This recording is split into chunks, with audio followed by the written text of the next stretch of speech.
Okay, hello everybody. Welcome back to Dark Sermon Requiem. Who would like to give me the recap? I would love... No, I would hate to give you the recap, okay? But I'll do it anyway. Yeah. Oh, okay. Don't hurt yourself. Too late. Back his arms. But last time on Dark Sermon Requiem, Thorne decided to have a power of wills against her former childhood friend Telri, and did some crazy shenanigans with that, and meeting a couple of possible future forms. Who knows?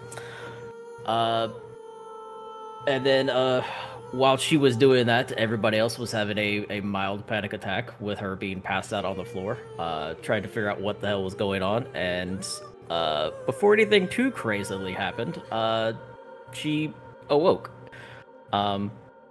Strangely enough, had some exposure on her, but we kind of had to just continue on for the day and hope nothing else bad had happened.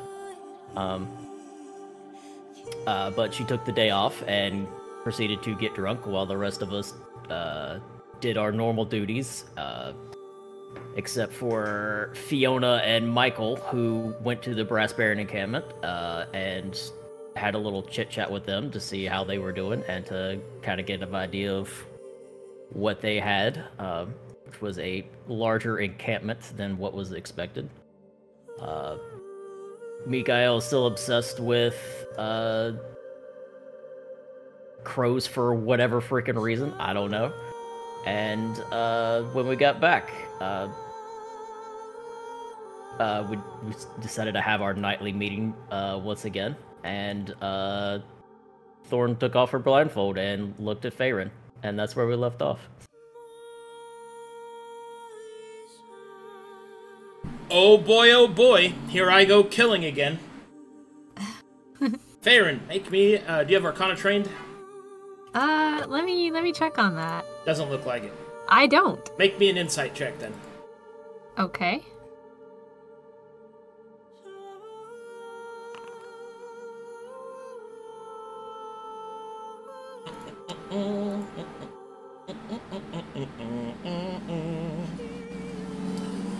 Let's see here.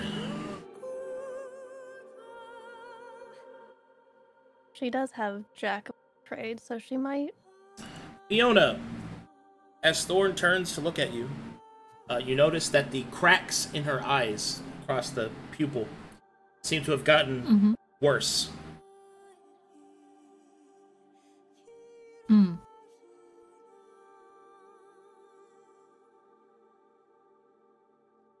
Okay. That's all for now.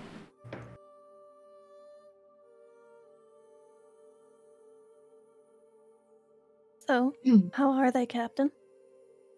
Well, unfortunately, it seems they're getting worse.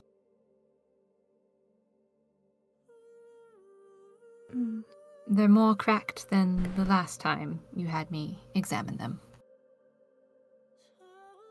Just the one, or is it in the other as well? It's only in one. Still just in the one.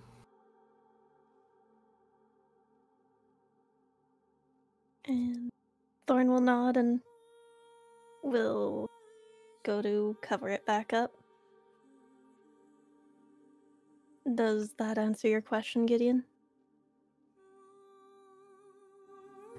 No, it just brings up more.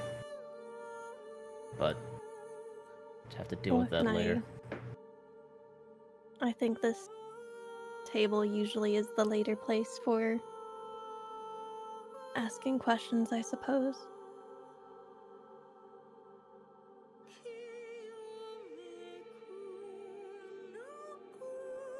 Wait, or are not. Anyway, what's the plan for tomorrow?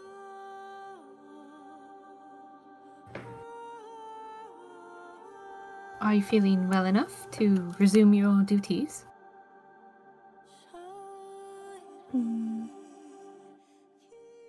Nothing's going to change for it. It's best to get back to work. I think. So yes. Yeah. Okay. And you still wanted to go into town and perhaps buy supplies?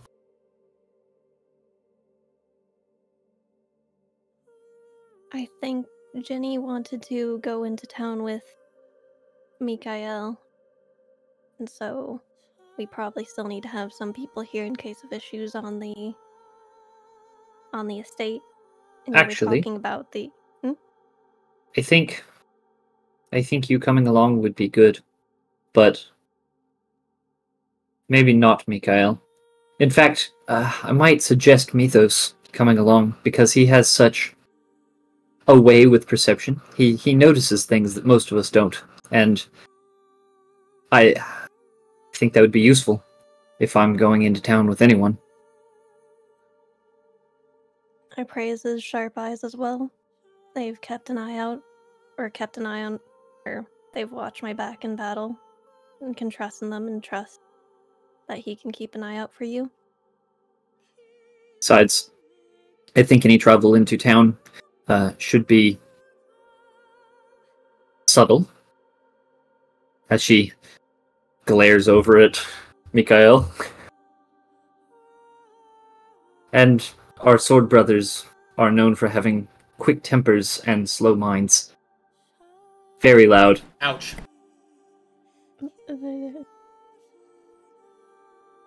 They're not entirely like the stereotype. You know, I can at least see over people. Wow, that's sure is a unique skill, Mikael. I'm so glad you bring this to the table. Face palms. What about crowds? How well do you get through those? Very easily, because people are scared of me and they move out the way. Ah, subtle. Exactly. People will confuse you as a child. I feel If bad. you two are done play fighting, can we move on for the night, please? And what would you have us move on to? Something of actual import. Have we gained anything as far as insight into when the bell could be here? Who's bringing, what the person looks like that's bringing it? Do we have any relevant information to the actual mission at hand? Or have we just been wasting our time the past 3 days doing nothing? I have a contact in town that I'd like to speak to while we're there.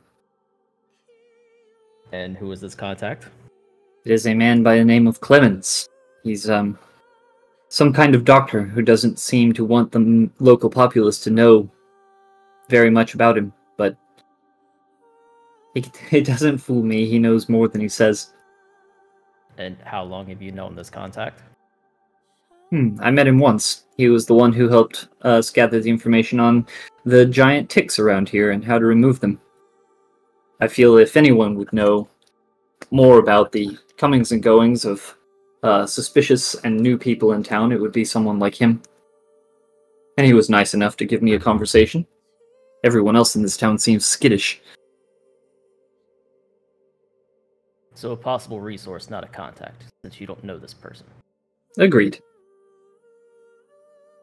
Do be somewhat more cautious out in town. We did notice a practitioner and a lightborn at the Brass Baron's encampment earlier today.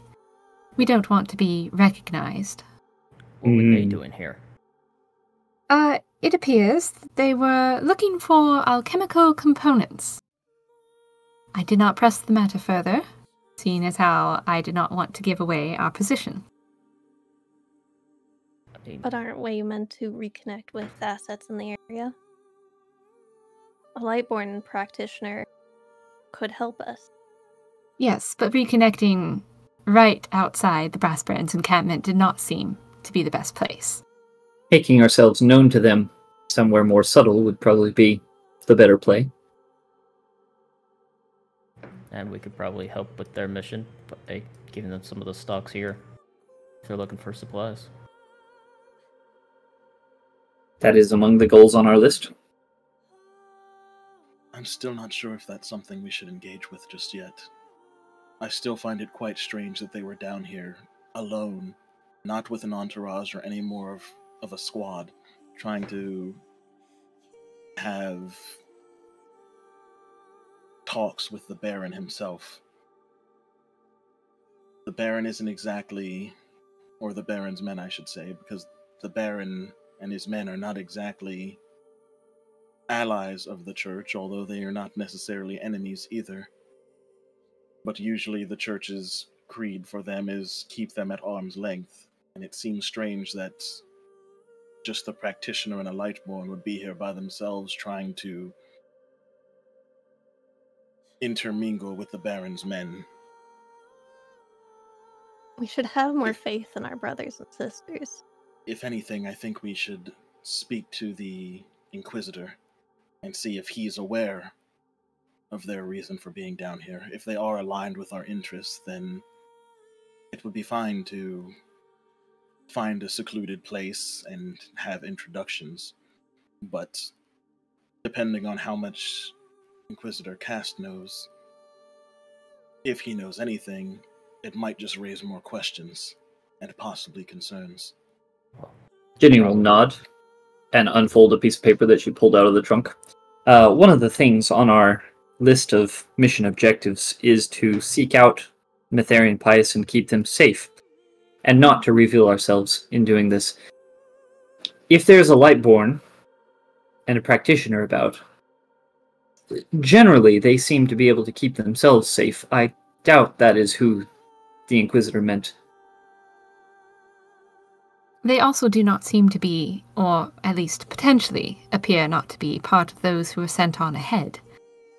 The ones who have gotten lost and have not reported back. I assume those groups would have been larger. I suppose it could have just been 2 people, but... I mean, couldn't they be operating in a similar way that we are? We're sending off Jenny and Mythos tomorrow.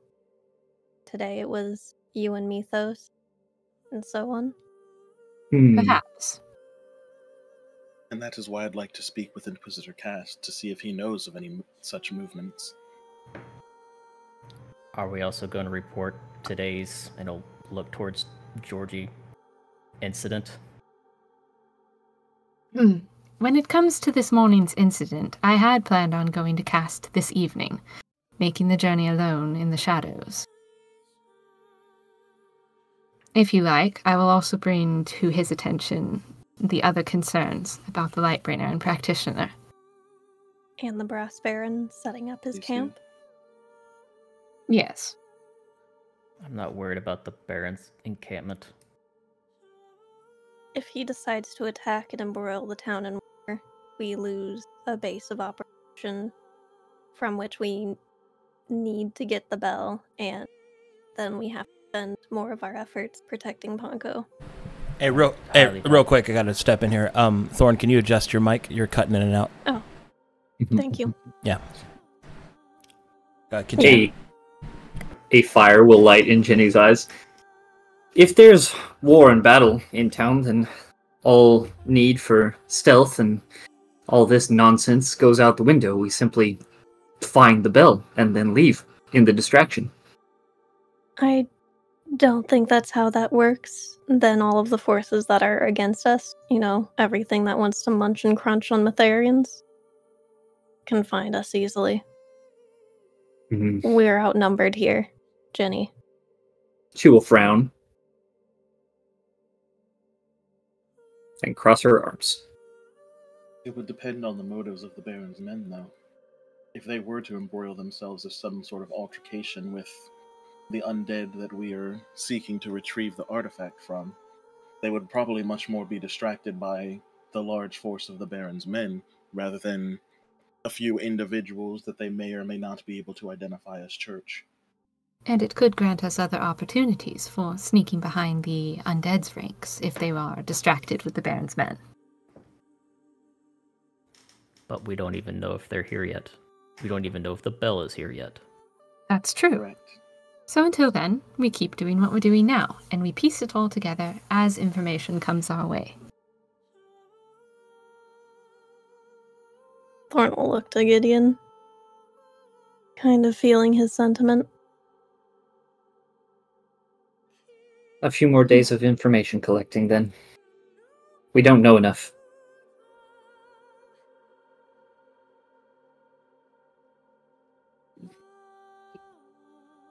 I'll pin a letter to Mr. Clemens and have the courier deliver it in the morning. Seems fast enough to get it to him and a response back in a regular amount of time.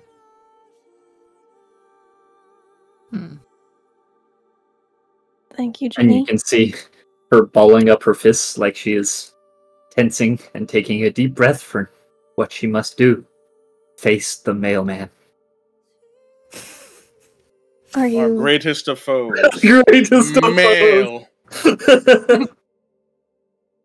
Would you like me to deliver the letter, Jenny? You don't seem to like Mortimer very much. No, this is something I have to do. All right. I do adore your lion's heart. But if you would stand with me, I might appreciate the company. Gladly.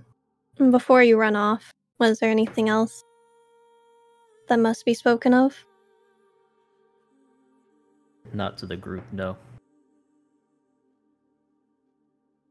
Very well.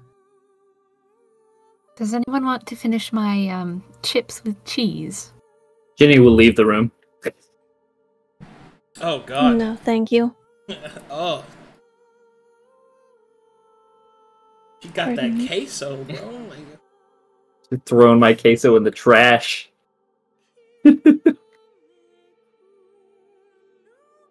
Might I have a word with you? It'll pause for a second. Captain. Of course.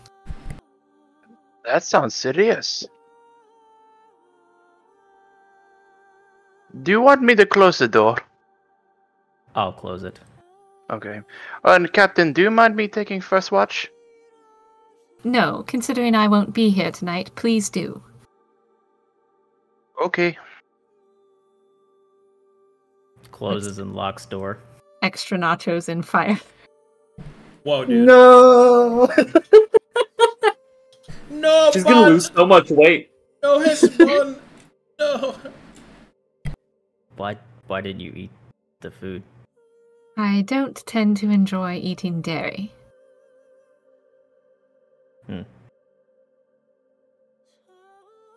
I have found that I can tolerate the taste of meat, but when it comes to any sort of dairy product, it all just tastes simply rancid. Did you tell her that you don't... Never mind. That's not why I'm here. Why are you here? Do you trust Ginny? Not entirely. Do you think what she did was intentional?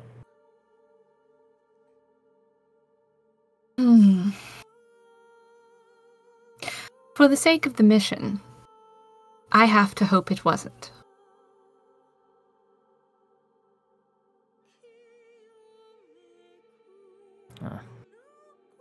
I would really hate to have to kill a lantern bridge. Oh? She's going to endanger us and the mission. Can't let that happen. It is one of the things I plan to bring up with Cast tonight, yes. I want to see how he feels about her, see how he feels about the family. And I figure we'll proceed from there. Actually, is there anybody in this group that you do trust?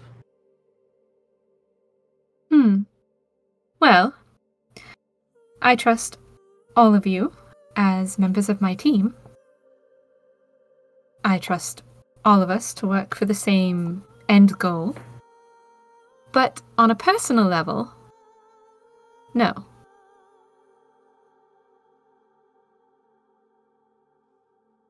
Then again, I feel not so many of you trust me on those same grounds.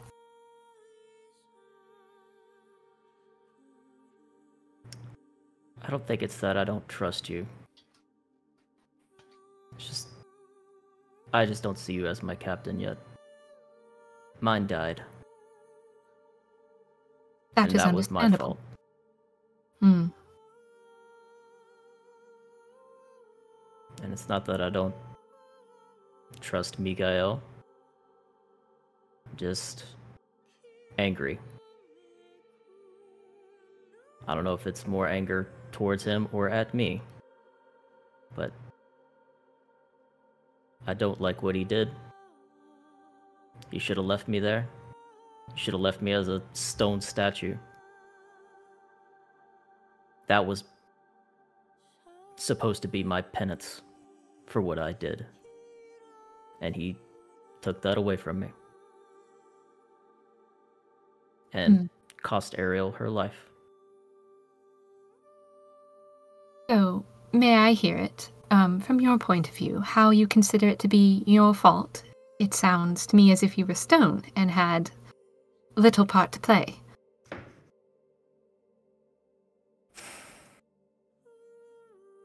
Well, when we were fighting the Alokanhai cultists, I used apostasy. I took power from a dark source, and one that was definitely not of Mytheria. I didn't like that I had to do it, but I didn't see any other choice in the matter. I feel like we probably would have died in that fight had I not done it. But it's still apostasy, and I did it. And I turned myself in to Proctor Lantern Bridge as soon as we got back to the Pale City. And instead of being punished, like I should have been, I was told that I was to join the Inquisition, and that the rest of the group would be joining me. Didn't necessarily agree, but that's what happened. And I think that was... And I don't think Mytheria liked that. So when we came upon Bobina and entrusted another apostate again, she allowed me to be turned to stone. And instead of staying stone, Mikael drugged me out and had another apostate unpetrify me. I couldn't save her because I was in stone. I couldn't serve my penance because I was no longer petrified. Does that make sense? Yes.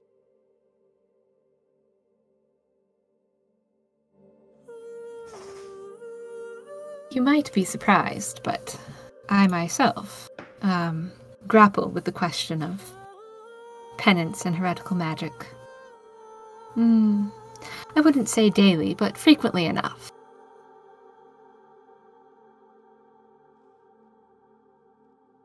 How's that? Being an elf, being born naturally, with just even the barest minimum of magic, growing up in the Misted Lands, all those things. To me, I have found salvation through action to be at least how Mytheria has worked in my life. Making up for your past sins and living and fighting for the right side. Perhaps being turned to stone was not your penance, and your penance is continuing on.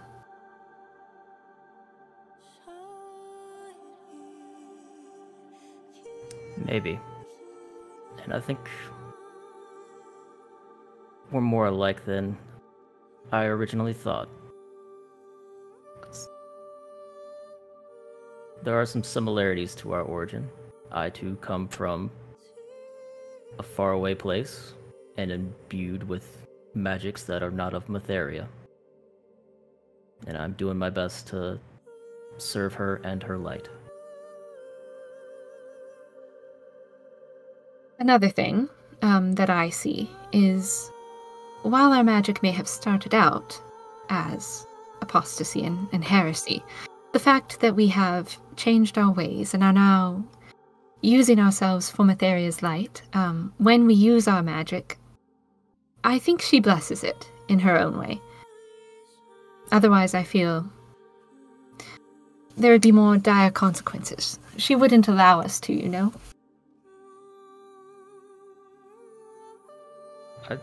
I wholeheartedly agree with that. Farryn gives you a nod. Well, I'll keep an eye on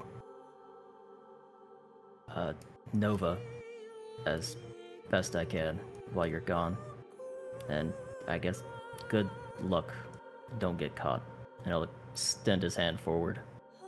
She will take your hand and shake it. I don't plan to stay out all night. Hopefully I can come home within a few hours, but don't be surprised if I haven't made it back. If I'm not here by morning, though, that may be a slight cause for worry. I'll try not to worry. Thank you for confiding in me, Gideon. I just nod. Good luck. She'll Walk nod away. back. Opens the door. Okay.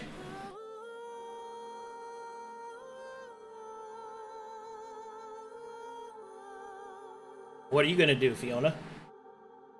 Well, I'm going to get a dark plain cloak and, dress myself in that. Exit out of the secret door. Secret tunnel! Secret tunnel. Through the wall. Great, then well, good night to you too. Good night, Jim And, Bob. Good night, Jammy Blade. Good night, Johnny. Good night, Jamboree. Looks towards Lope. Doesn't say anything. Just turns away and goes into the bedroom. I am Lope Beans. Okay. You must have something up your ass tonight.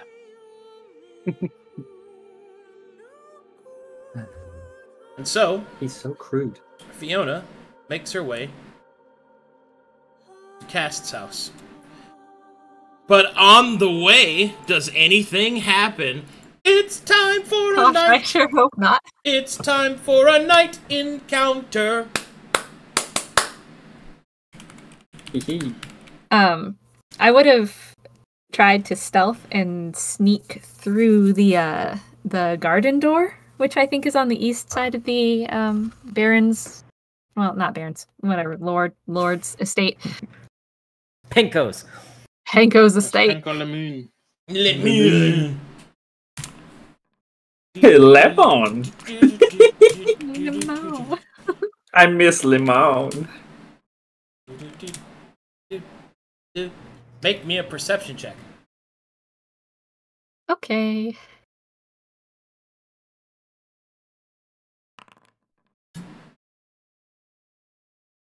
On the way, you can see that there are several people that seem to be staying out late at night. They have their lanterns lit atop their houses, and they seem to be making preparations, no doubt for the festival that's coming up. As you cross through the crossroads up here and move up to here, you start to walk along the path that leads to Cast's house.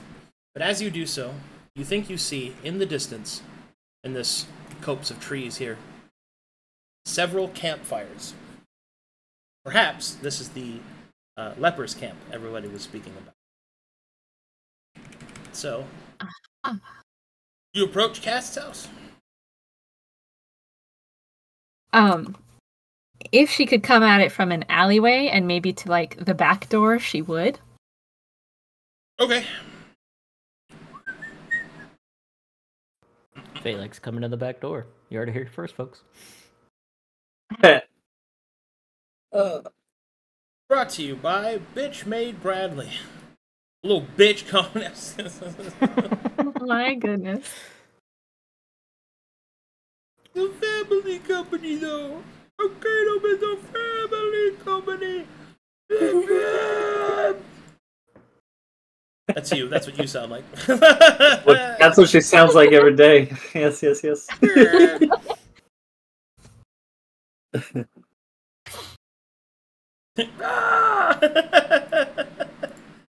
Beep boop beep beep beep beep bop bop beep bop beep bop bop bop beep beep beep beep beep beep beep beep beep beep beep beep beep bum bum hey hey hey hey hum hum. Sorry, I'm lighting all the lanterns so I can give you the maximum experience that you deserve. Cool. Very cool. Thank you, Arcadum. You're welcome. I just want to make sure all these rooms is lit. This room is quite litty. This room also quite litty. Mapmakers also put little sconces for me to put my lights on. What a bunch of cutie pies. Okay. And here we go.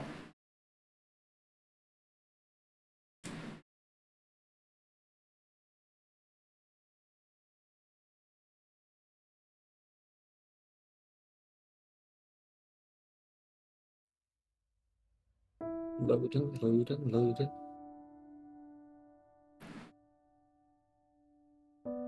Rawhide. Skimming up, hemming up, hemming up, big bro, hey, Mama Juice. And alright, you loaded in? I'm at 99. 99 is a number that... Every now and then I get I'm in. You and I in a little toy shop. Okay. You come up behind Lord Cass' estate. She'll knock on the door.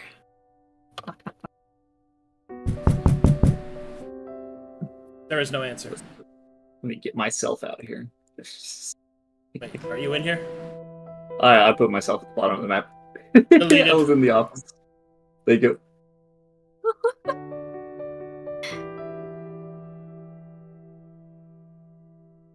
Then eventually, he'll slowly crack the door, hand on his weapon. Ah, it is Evening, Governor. you. Come inside. Oh, thank you. Close the door. So, is there a reason why you chose to visit me at night? You will see that he is in his Inquisitor pajamas. Inquisitor pajamas. Well, I wasn't entirely sure under what pretense I could visit you during the day. Well, if you do so like, at night, people... Oh, hold on, I gotta... If you do so at night, then people might suspect that we are... more than we are. An additional scandal we must be careful not to perpetuate. But please, continue. Why are you here? Hence the cloak and the secrecy, of course, but we've had a few developments that I feel you need to know. Well, first of all... This sounds like something we should be seated for. Please. Thank you. You will also notice that he will pour you some nighttime tea that he was in the midst of drinking. Oh, yay. In his fucking Inquisitor jammies.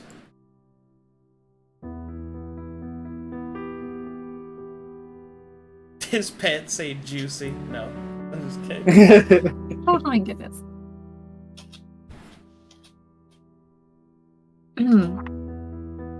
First things first, we were at the Brass Baron's encampment earlier today and noticed a practitioner and a lightborn.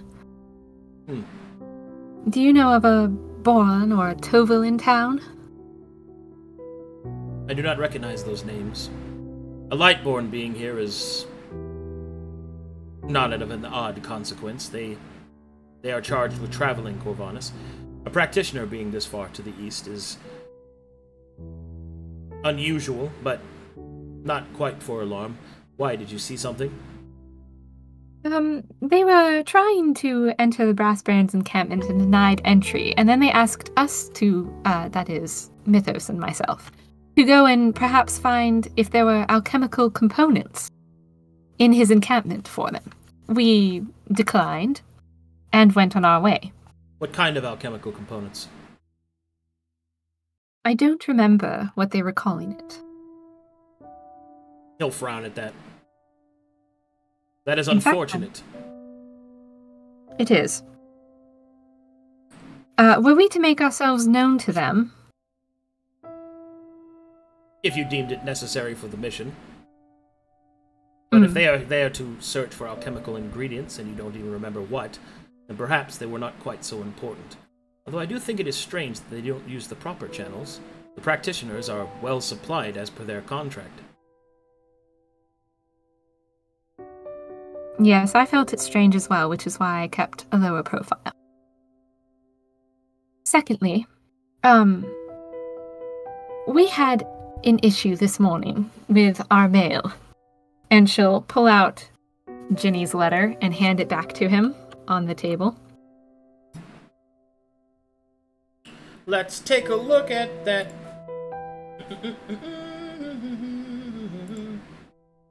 It would be the same letter that he handed me, right? Yeah. I just gotta get it in front of me.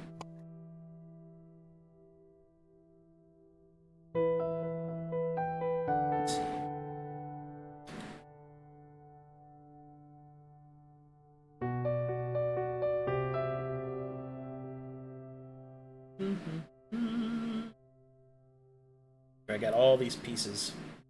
Was this the... Hold on. To the DMs! This is the one I guess I posted in fan art. Yeah, it's... Okay, I just wanted to make sure that I have everything in front of me. Okay. That'll work.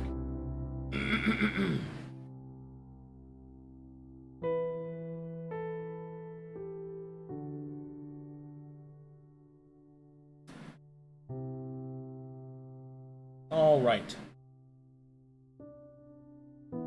It's at this point that the Inquisitor will look up.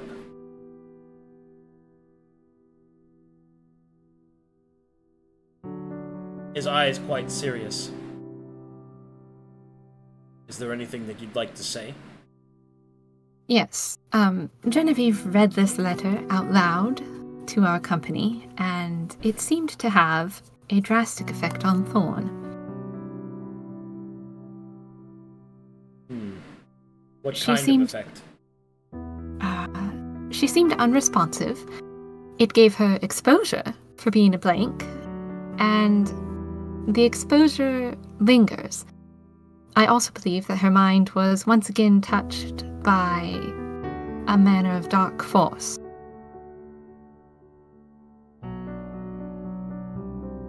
What kind of dark force? Details, as many as possible. The way that she describes it, I believe it is the same dark force that touched her mind once before. The supposed god, High, I think. There was quite a bit of rambling from the two of them about Telri, and things that could be seen, perhaps.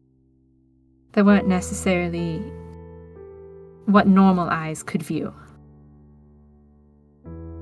The cracks in her eye as well have been getting worse. There have been notes. There has been notes upon her. I was informed that she may have the gift of sight. At least, she did. But the indoctrination of this... the involvement of this dark god, as you say, High, I believe that is Calcatesian. A problem. The foreign entities are difficult to predict. Their presence, even more so, difficult to dispel. That creature is no demon, as simple as that would be. It is something different. Being of chaos, and by its false, most assuredly, acclamation of truth. Tell me, when she was affected, did she say anything? Mo was rambling, trying to prevent Tellery from doing things. Mutterings of convincing him.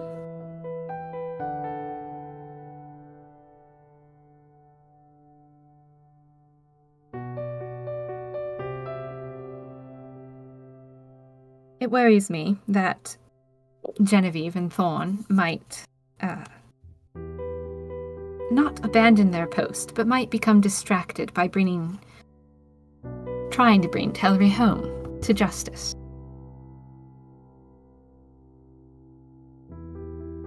So, I need to know, because I believe my personal inclinations are not helping the matter. Do you trust the Lantern Bridges?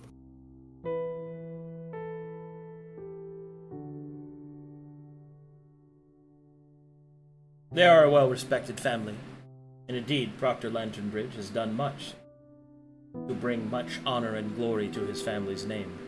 His service to Mytheria is admirable. Unfortunately, the fruit that his tree has borne seems to have been inconsistent. We've already had several problems with one of his children, one of them apparently turning traitorous even. I do not envy Proctor Lanternbridge's position. It would seem that there is more shame yet to be brought to his good name. But as to whether or not I trust them, yes. Perhaps not this Tellery, but the sister, yes. There has been no indication that she is not trustworthy, as far as I have seen. To be mistaken in one's duty is different from being traitorous. And I have personal experience in being mistreated due to the crimes of a family member. So it is within my vested and particular personal viewpoint that she should be trusted based off of her merits, not off of the crimes of her brother.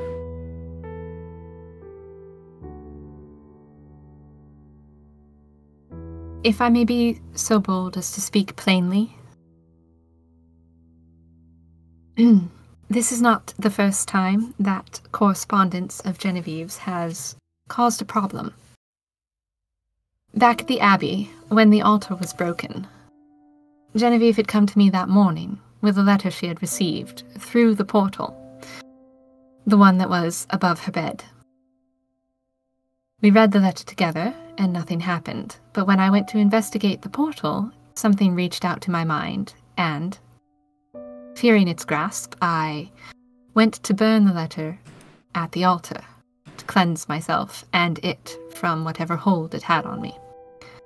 Of course, you know what that resulted in. The fact that it came from Genevieve, I do not think it was her. The magical signature was different. But if it's perhaps from her brother or other dark entities trying to influence the family, you're certain she can be trusted. If you truly feel that she cannot be, then it is still best to keep her close. For regardless of her involvement, whether it be conscious, deliberate, or otherwise, she is involved. Better to keep her close that you might keep an eye upon her. Is there a way that perhaps... of course, I value privacy as much as anyone else, but is there any way that her letters could be previewed or perhaps only delivered to her personally so that there is no further risk of contamination amongst the team. I could have them delivered to me, and she could pick them up from me. Very well. One final thing. Do you have any advice? You mentioned family members and previous prejudice. How do you go about handling that sort of issue? Is there a certain way I should handle Genevieve going forward, or perhaps even myself?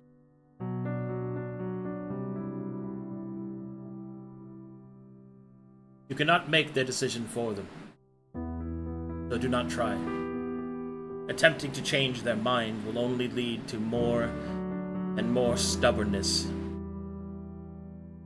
At the end of it all, they are either loyal to Mytheria or they are not. The choice is already made in their heart. Many of them just do not know it yet.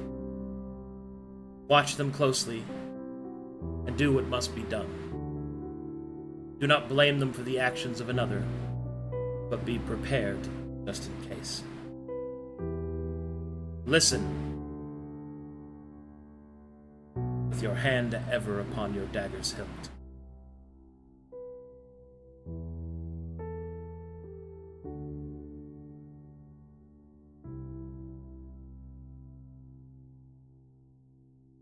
So if worse comes to worse, I should take the lives of my teammates or their family in front of them? If it would mean the corruption of your team, a fall from grace from Mytheria's light, heresy, blasphemy, or any of the other various crimes of which such deliberations could lead, absolutely.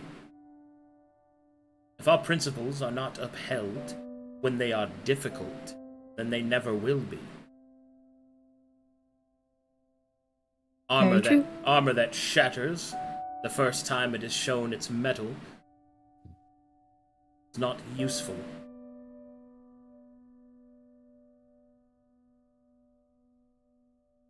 Very true. Well, that about covers most of what I had to bring to your attention. Do you have any further insights on the Brass Baron, perhaps? I do have a question. Yes. You have been inside his encampment, yes? Yes. What did you see? Be precise. It's larger than expected. Well kept, well manned, although perhaps some of the individuals manning it, they might be more on the brigand side of things. Some of the soldiers I met were rather poorly upkept. They appeared to be trying to hide their numbers, either preparing for attack or just simply hiding from the undead. I couldn't figure that out. Plenty of bad armor, but good weapons. It would seem to me that the only reason to hide one's numbers is to hide one's intent to attack or defend. The Three Kings are quite rampant in that area. It is possible that the Baron is intending to expand, which is going to be troublesome for us. We know not in which direction he would do so, but I doubt that he would attack the east directly. He will most likely attempt to take one of the forts in the Three Kings, ones that are being squabbled over by the various gangs that run that place. So you have no fear for him overtaking the estate or Dark Lake itself, but just the kings? I do not see the wisdom in attacking Dark Lake directly. Even if he were to succeed, he would not be able to do so without word getting out. And then he would have to face a war on two fronts. But the Brass Baron is quite tricky, ambitious. Perhaps he seeks to set a foothold in the Three Kings in preparations for an assault. in the later years. These are all pieces of information that I must send up the chain. My superiors must hear of them. Yes. In the future, how would you like me to visit you? Or perhaps send one of the others of my team to visit you? I believe since you've already visited at night, we may as well keep up the charade. I will of course try to look at you with affections. I believe it would be much easier for us to keep the facade of an affair. Very well then. Very good. Anything else to report? Not that I can think of at the moment.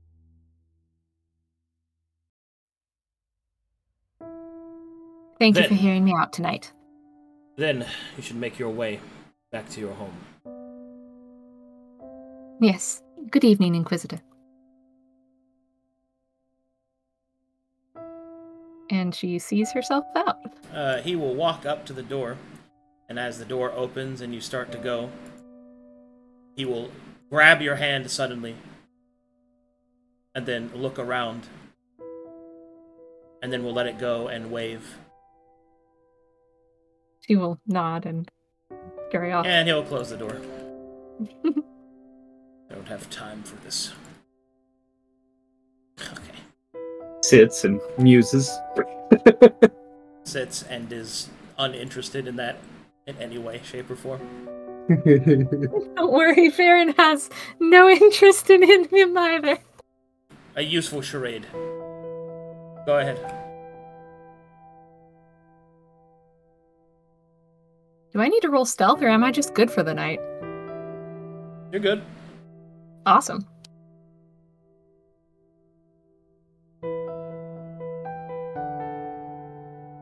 Well, she'll sneak back the way she came. She'll probably take different streets, different alleys on the way there, but she will, use the secret doors and sneak her way inside. Okay. So,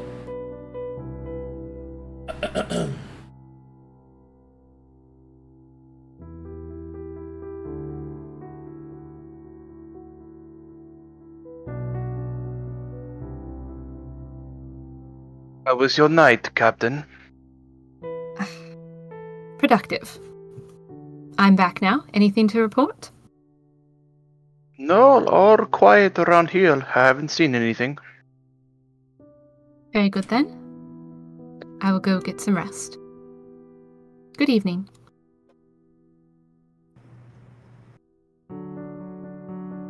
After she goes in and closes the door, Mikael will write a letter to his mother in the waste. Hello, Madre. It has been a while. I want to let you know that I have been well. How is Abuela doing? I hope she's still going strong. I hope you are doing well. Also, how is Bongo doing? I did leave him behind. I hope he didn't take that too hard or go off and die in battle. And how is his lovely family? Lastly, I don't know when I will return home or if I ever will. But I do think of all the good times and of yours and Abuela's good cooking. Love, M. And he will prep to take the note in the morning. And then he will tightly package it and then sit there and be on the lookout. Good.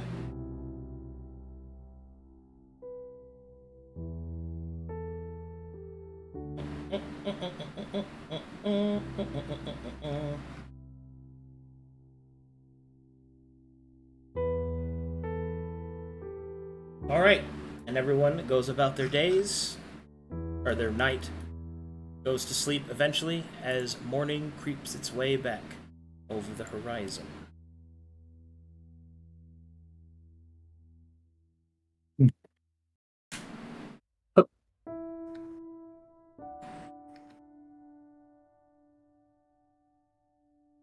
Morning calisthenics.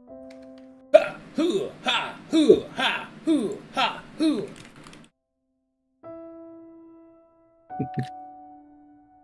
Mika will jump out of bed.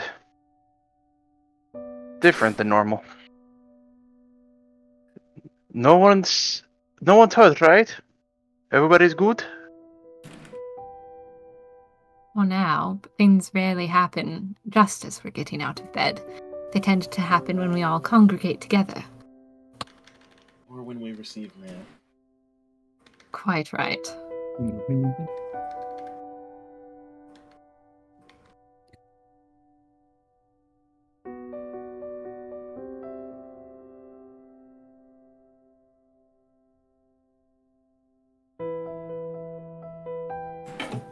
Are you ready, Miss Georgie? I have it ready. To face your fears? Someone please proofread this for me. And she'll set the letter here on the desk. Farryn will grab it up and proofread it. It says the following. Dear Mr. Clemens, you are the only person who gave me a decent conversation in town, and seem so knowledgeable. Will you be about the city this afternoon sometime, and would you mind having a new friend tag along? Georgie Wilmhill, the halfling from the other day when you saved a man with the tick.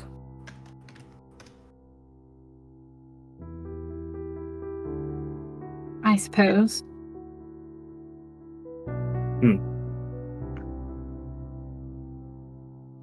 I could use some help, actually. I would like to send a letter.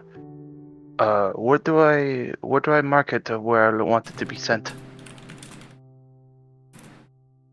Typically, you would fold it, and then either you can write on the outside of your letter to whom you are sending it, or you put it in another piece of folded paper and you write on the outside of that. And if you put it in a secondary sheet of folded paper, you can usually seal it with some type of wax, perhaps.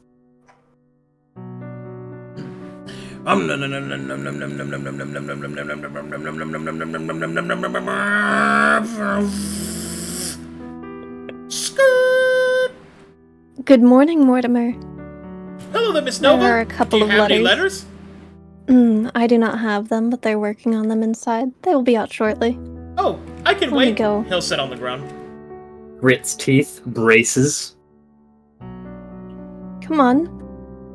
The letter needs to be sent now, or we'll wait till tomorrow. Ginny will stomp very rigidly. He will do a front flip up. She will hold the letter out with both hands, like a board. Oh, I sure do love letters. Yoink. I'll make sure it gets where it needs to be. Please. Wink.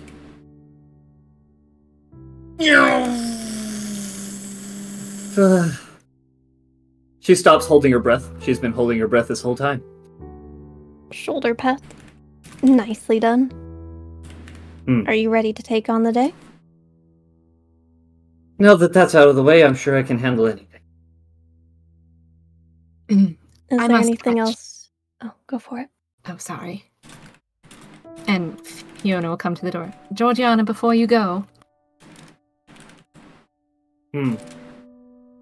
Alright. I mean, no ill will to the head chef's cooking. But if you could please request no more dairy, at least in my diet. Some fish could be nice instead. I will take that under acknowledgement. I will speak to the chef. Thank you. And she'll go back to helping with the letter.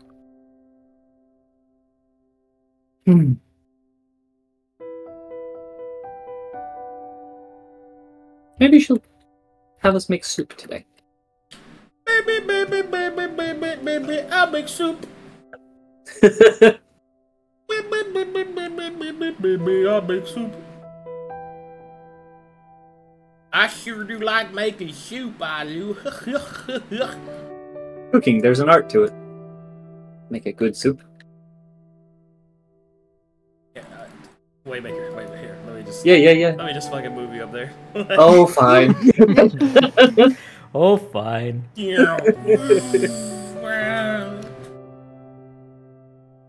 Are there any last things I can help you all with?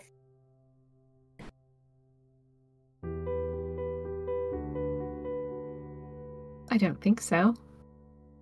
Do you need any money for going out on town today?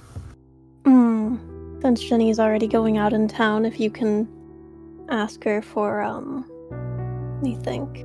A moment.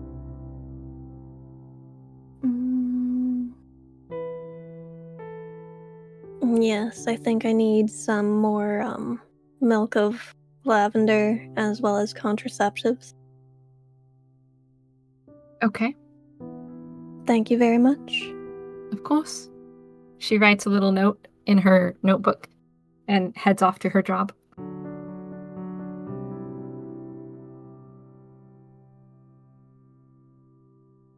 Are you ready for today, Taro? As ready as I am every day. Sounds good, brother. Very good. Alright, Arcadum, where's this crow this morning? There's no crow? He will look around, looking for the crow that normally looks at him, and sees nothing. It's weird. What are you waiting for? Go. Okay. No, nothing. It was just... forget it.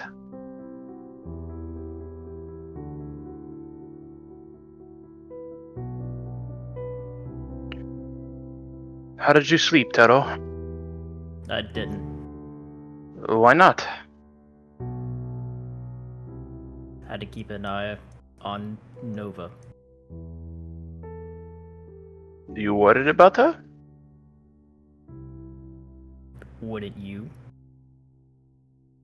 It seems okay now. You know, it's not Seemed the okay before, and then look what happened.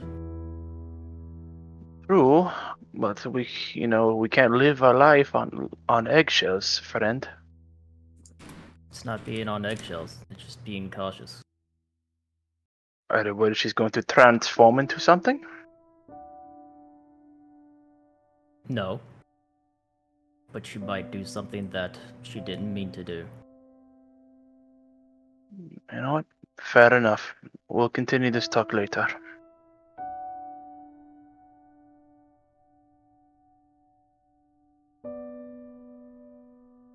Hola, ¿cómo estás, abuelito?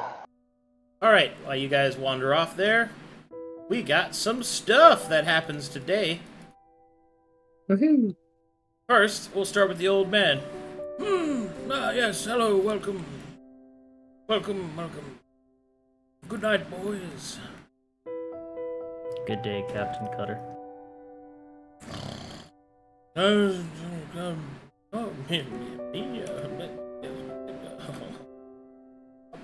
You think he actually has a bed, and chooses to sleep there? Hey, it looks like he's sleeping to me.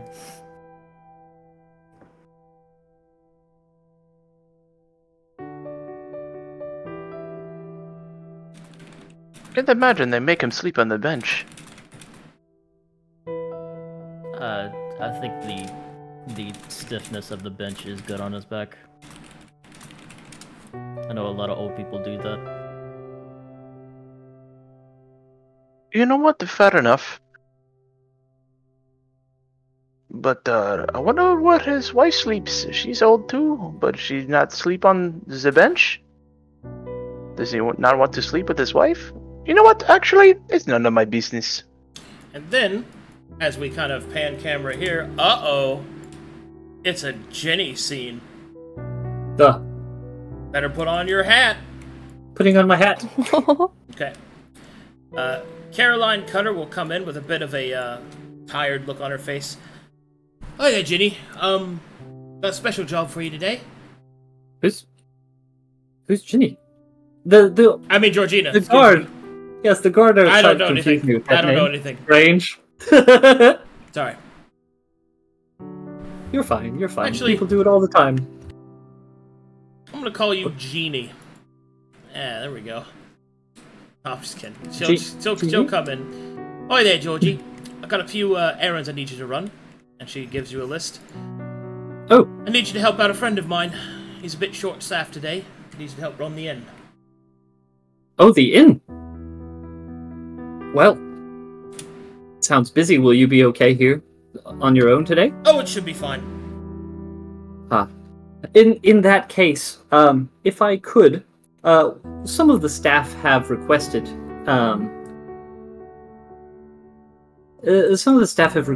for their evening meal, something without cheese in it. I was thinking of either a nice stew or soup. I guess someone was having... Oh, so they have a suggestion, do they? I know. It's have you written it down? Ludicrous. I have written it down and promptly thrown it away. Oh. Why would you do that? Why? I thought we didn't take requests. Of course we take orders. That's our job. I've misunderstood the prompt entirely. I'm so sorry. The request was simple. They don't do dairy, and barely. What do you mean they don't do dairy? What does that mean? I don't understand it either. Anything with milk or cheese. So most of the things that taste good. Yes, the backbone of cuisine. I know, it's terrible. Imagine not going with butter. Wait, that means butter too? Yes, apparently. They know nothing of good cooking. Nothing. Is this? Who is asking for this? Oh, I can't remember her name. She's one of the courtiers, the one with the long blonde hair. The elf? Yes. She'll frown. Joint frown. Well, I suppose put aside some lettuce for her and we'll just feed her like a fucking rabbit. Very well, ma'am. Anyway, I need you to go help my friend. Okay. Looks at the list. There's an address. Do they have a name? Oh, Mr. Pops. Mr. Pops. All right. So shall I go right away? I can take care of things here. Okay. And she'll pack up a few things, a couple of tools. Oh, good. Well, good luck today then, and I suppose I shall see you in the evening.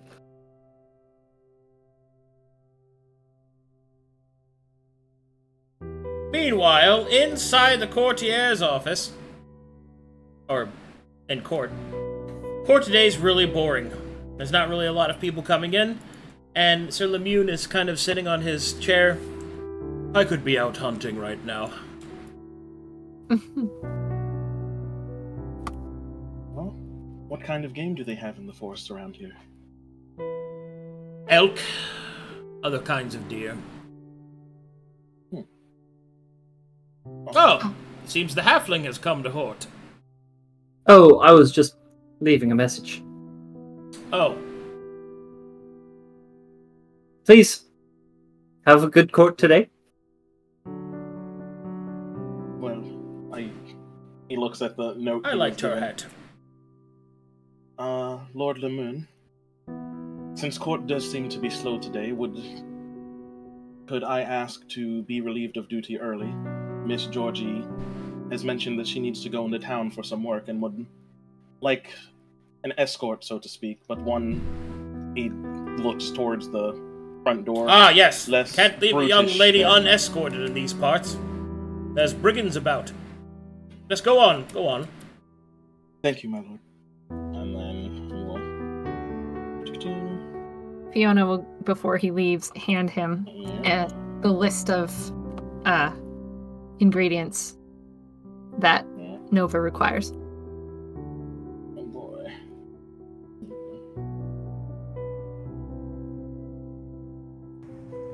He will use his extra 5 feet of movement to quickly catch up to her. Shame he didn't take any armor or weapons with him. He will use the extra 5 feet of movement to get up to her.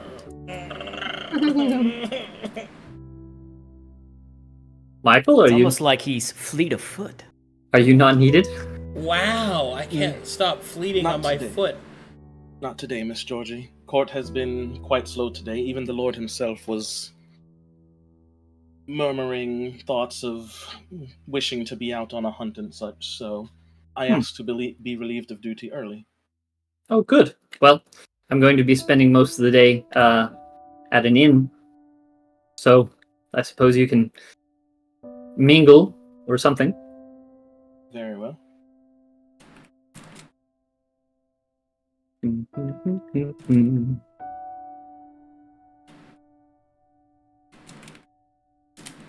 All right, Yum. here we go.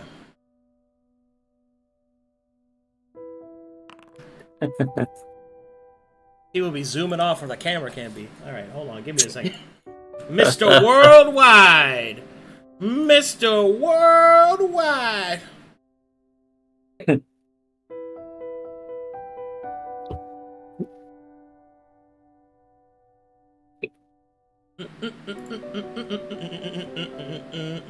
Bump it, bump it, bump it up,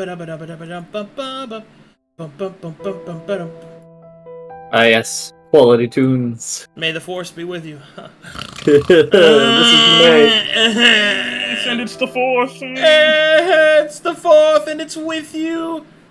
This is the May. I can't wait for Sith Sunday tomorrow. Yes. One of these things Wait. is not like the other. One these Revenge things of the is Sunday. I sure do like Revenge of the Sith Sunday. Hold on. I'm having a bit of a problem with these fucking grid squares, and I need it to calm down. Fine, make them hexes. Hexes are better anyway. Wow. Hexes are better. Yes, make them hexes. I am way Look. When this distance and this distance are the same, It bothers me. It bothers me a lot. bothers me a lot. Doesn't bother me. It doesn't. It bothers me. It bothers me a lot. Okay. All these squares make a circle. All these squares make a circle. Yes, And... this is a circle. Freak out! Lope is doing his real job, searching for miscreants. All right. You guys should be loading. Yes. I'm in. In.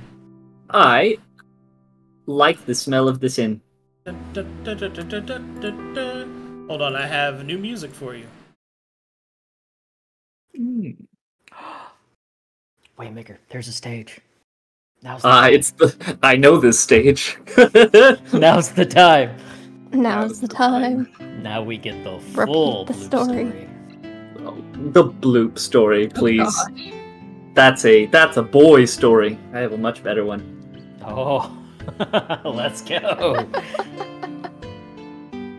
But no, I'm here to work. Adjust hat. Yeah, work the crowd. I'm here to work. I'm here to work. I'm here to. All right. So, following the instructions, you have been sent to work at the nearby local inn.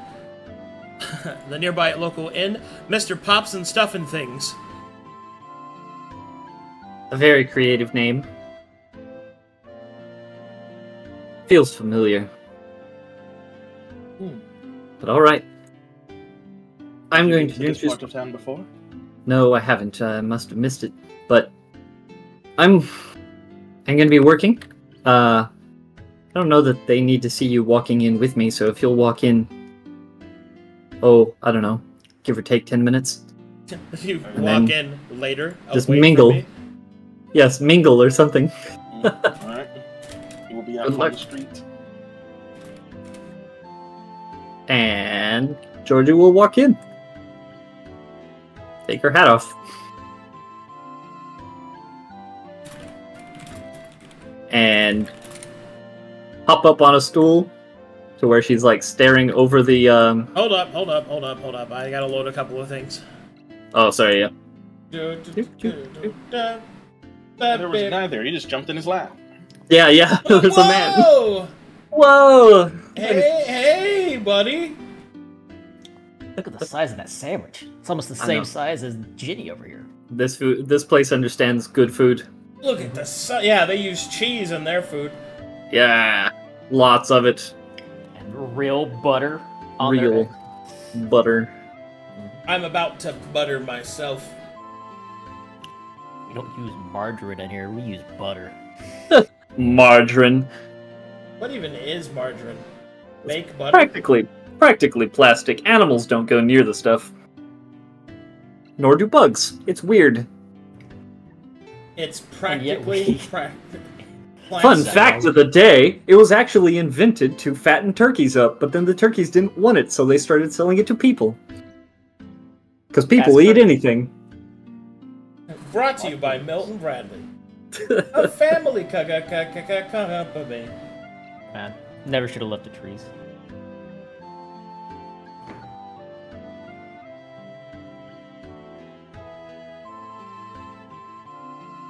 Okay. And trying to load. Hate it when shit doesn't load. Hold on, I have to refresh. Okay.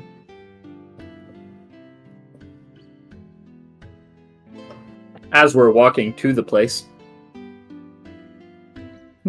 Mr. Michael. Yes? I know you're working as a courtier. Does that get interesting? Do you see anything? I don't know. Would you say your life is more interesting than that of a cook? I wouldn't be able to make a direct comparison, as I've never done cooking works. I do get to see a large cast of individuals come and plead their cases to the Lord, and get to see some debate go on between the Lord and his guests, and sometimes the other members of the court. So, at the very least, it's not typically too boring, aside from slower days when more menial tasks are the ones that show up, or nothing at all. Do you cook? Have you cooked?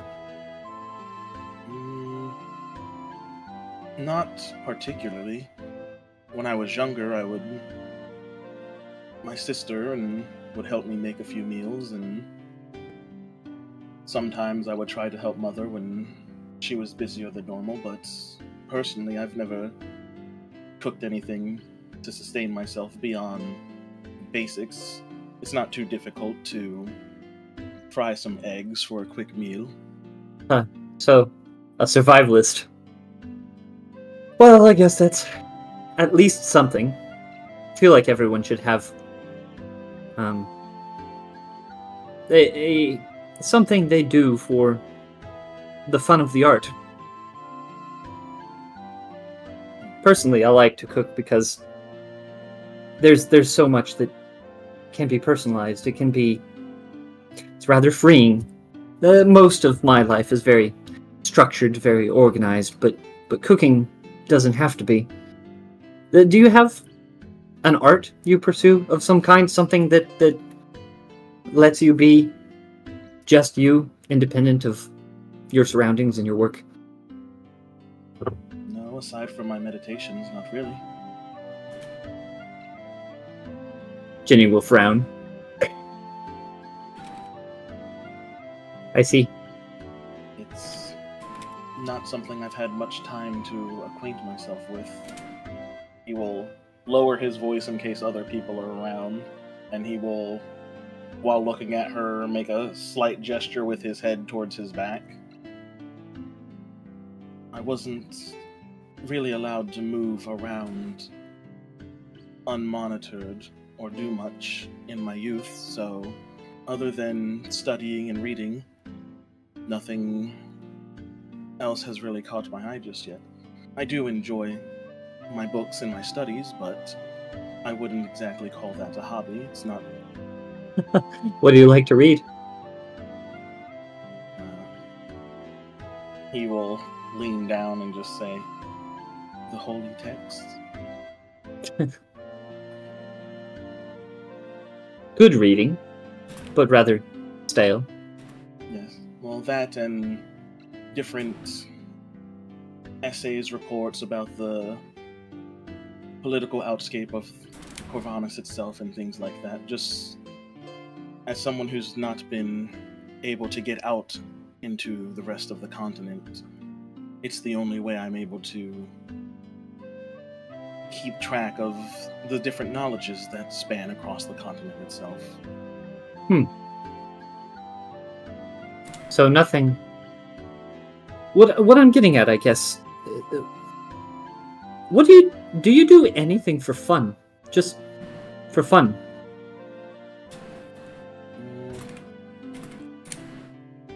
I know that I mentioned it. I know I present myself as all business most of the time, but it is important to take breaks. It is important to Ready when you guys are.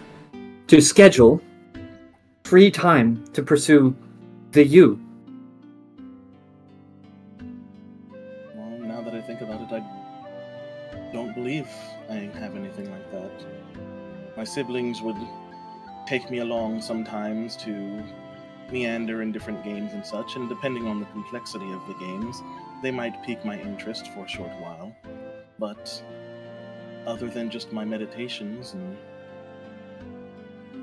my solemnness and connection with, and I'll lean down and just say in a soft tone, her, I don't, aside from studies and my current line of work, he says, meaning church stuff, but kind of referencing it in the way of his courtier work.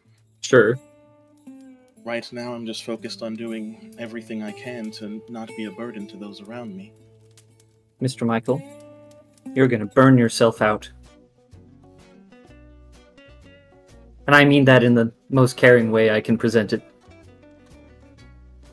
We're gonna do something together one of these days. I have work today, but we'll figure out what your thing is and go from there. But you need something to keep you sane, because I can tell you're starting to fray from the work. It's subtle, but it's there. I did feel quite tired yesterday and felt like I needed to catch up on the rest I've been missing. But thank you, Miss Georgie. I look forward to that time. Oh, of course. Alright. Suppose we arrive. We're here. Reevee. Go ahead. Alright. So 10 minutes. Yes. Oh gosh. As you walk in, you will see a stout dwarf seated at the table, at the bar, looking out over the top of it.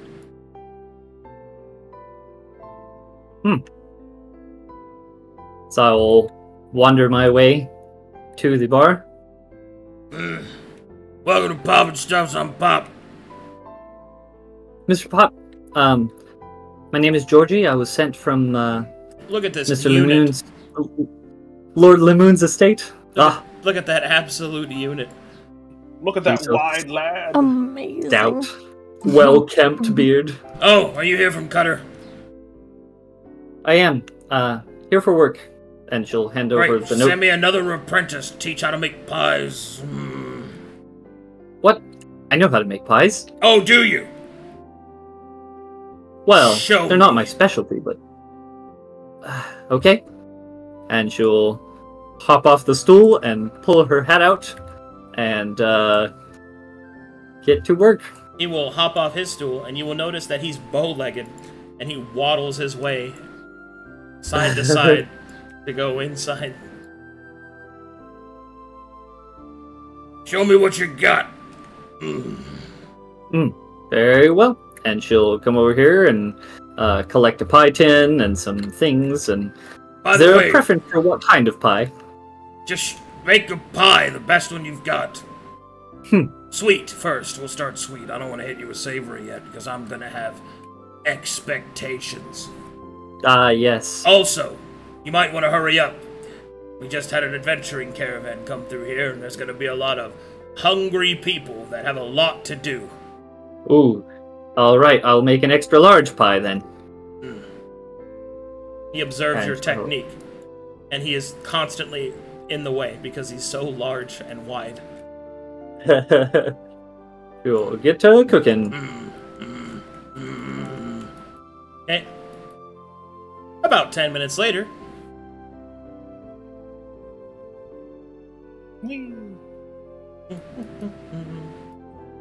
There it is. You see that there is nobody seated at the table here. You see that there are a few people seated at the table over here. You spot, as you kind of take a little closer look around, you see that there is someone seated at this table.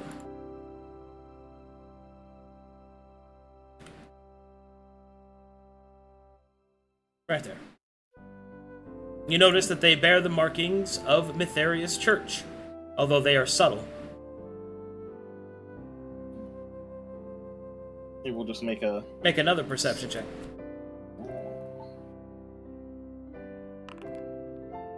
You will also see that this door is open, indicating that this room is being used.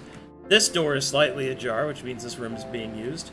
And you will see that there is another individual here, leaned back very coolly against the wall, cutting an orange peel. Let me do some quick art reveals. This is the guy to the left. Oh. Oh. And this is the other one.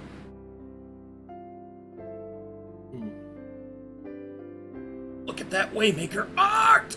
Look at it! Continue. Well, he will look around for a brief moment, noticing this seat is empty, and will... Excuse me, may I have this seat? You most certainly can, sir. I assume the owner or barkeep is busy at the moment. It doesn't seem like anyone was... He's got an apprentice. He's back there giving her the rundown before we get our breakfast going. In Gloria Vis, at your service. Michael Smith, pleasure to meet you. Indeed.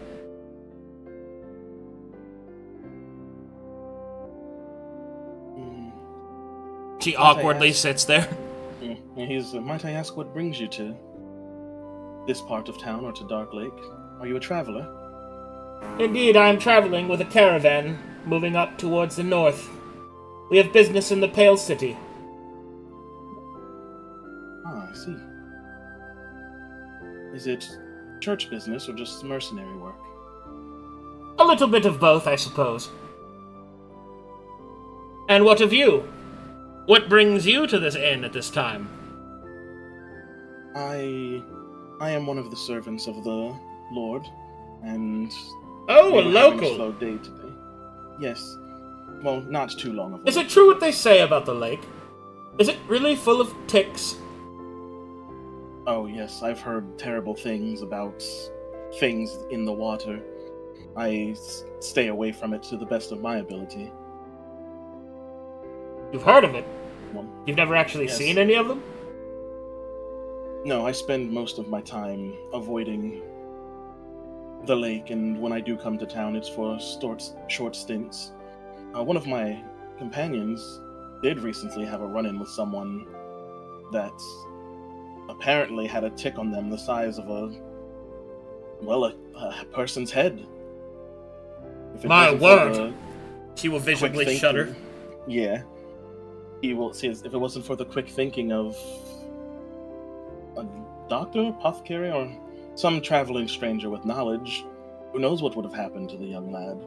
But with some quick thought and some flame, apparently this doctor was able to rid the person of the tick that was infecting them. It sounded grotesque when it was described to me, so I very much tried to steer clear of anything like that.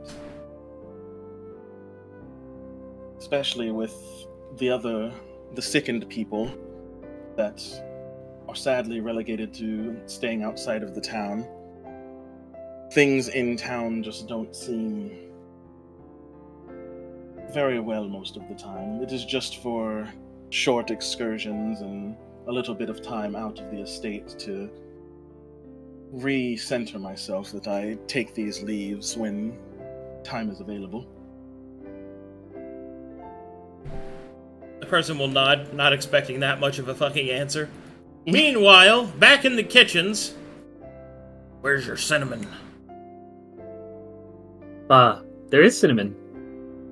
I don't taste it. I went rather light on it, I suppose, but it's there. How's the rest taste?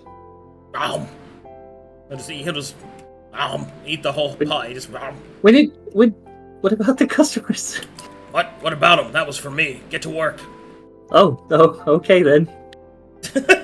I'll get to work. Order up! He'll go get their orders. I will prep every pan. Alright, and the work rush. Cooking, having the time of my life. Did you get all that, honey? The two oinkers wearing pants caught him beside him. What is it? Exactly. Very good. Yeah. I've got 40 cooking commissions, but I'll get them all done this afternoon. It's fine. I'm having the time of my life. Changeable to a guild. Got it. Yeah. Okay. And meanwhile, awkwardly sitting there.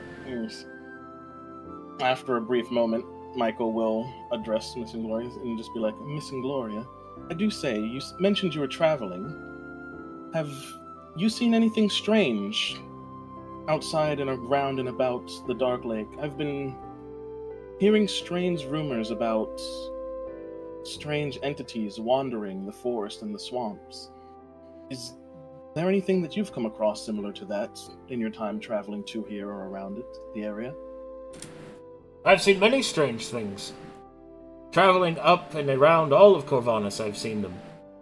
But lately, nothing strange or unexpected. Just soldiers going to die for some lord. Tragic, so but not unexpected. The wars, yes.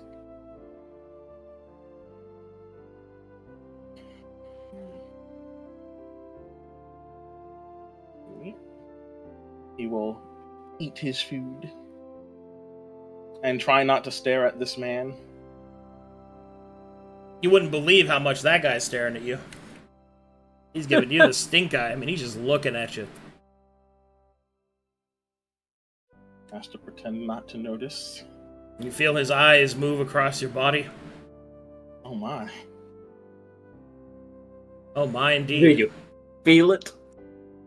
Can you feel it, Mr. Krabs? Got a special order for you. Oh, special. Aye, Captain. Alright, I need a, he reads the, a second breakfast. Whatever that means. It's a classic, sir. I'm right on it. Don't worry. I'll proceed to prepare a double of everything breakfast special. A double of everything. Because second breakfast. Yeah, first breakfast is an opener, so it's just one egg, one bacon. Second breakfast has they've warmed up to it. You take that. Customers on the south side. I'll take the rest of these. Very well, sir. And she will fill both hands and kind of wobble her way across and through this wall. All right, and when you come around the corner, you see this individual. Hold on. Oh my god, I'm having a little bit... Oh, yeah. Can you imagine that, dude? It's like, well, how did Tallery get here? Pulls down chef hat further over face. Yeah, wear it like a bag on my head. That's how all the chefs are doing it these days. As you come around the corner, you see this lady. Oh, I like the dress. As you come around the corner, she'll look over her shoulder. Ah! Hola, Irma! Ah, And she'll hand out the plates. I suppose your second breakfast? She'll nod. She'll switch to halfling. Does it have extra butter? Ah, sim, claro. She will smile at you and obrigado. De nada. Let me Please show enjoy. let me show this one off. Bam! Whoa, dude! It's so Pow! Remember, chat room, halfling is Portuguese. Yes, definitely it is.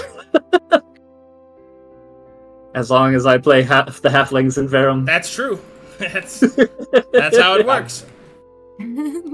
pretty sure there's only like 2 other. Oh, jeez. Yeah, so you are half. Yeah. All right, and then eventually, you travel around for the rest of the time at the inn, and you are giving deliveries to different, or not deliveries, but giving food orders back to different patrons that are a part of the adventuring caravan. And eventually, let me borrow you for a second, you come down here, and you end up delivering food to this guy. Ooh, what did he order? Coffee, black. The blackest. The bitterest, most blackest coffee, and also sausage and mashed potatoes, bangers and mash. Classic. And then the other one that you deliver is to this individual. This little cutie just ordered some sweets. You see this lady? Oh. Oh, look at that community. Can I get your animal anything? Oh no, he just likes bugs and stuff. Oh, right. Well, Don't you, Winky? Winky will wink. Or blink. It's not really clear. all right. Very good. So proceed with other orders. Winky, no, don't pee everywhere. Are you? Hmm? Are you from around here, miss? I don't mean to pry. Oh, no, I'm from Glaius, mate. Where's that? Ah, straight stroll to the east it is. Chockers full of miles between here and there. Came across on the last ship I did. Oh, I see. From other lands. I just hadn't seen a creature like the one on your shoulder, and... Oh, this Winky. Here, chameleon, mate. I see. Aye, he'd be like a lizard that eats flies and can turn invisible. Invisible? Like... how? Hey, watch! magical creature? Wakey! Time to go bye-bye!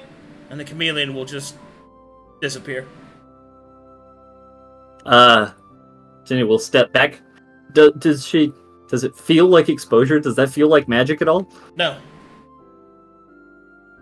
That is very strange, but very interesting. Alright, well... Don't worry, he's just fine. Wakey, come back. See? Fair dinkum. Yes. What does that mean? Since you'll be around here, I've got a few questions for you. You're local, yeah? Yes. Well, local-ish. Recently moved to Dark Lake. I was wondering if you might have a quick chinwag with me. I was going on my walkabout up around here, and there's this big dark lake to the south, and I've been told that they got these big chocker ticks down there.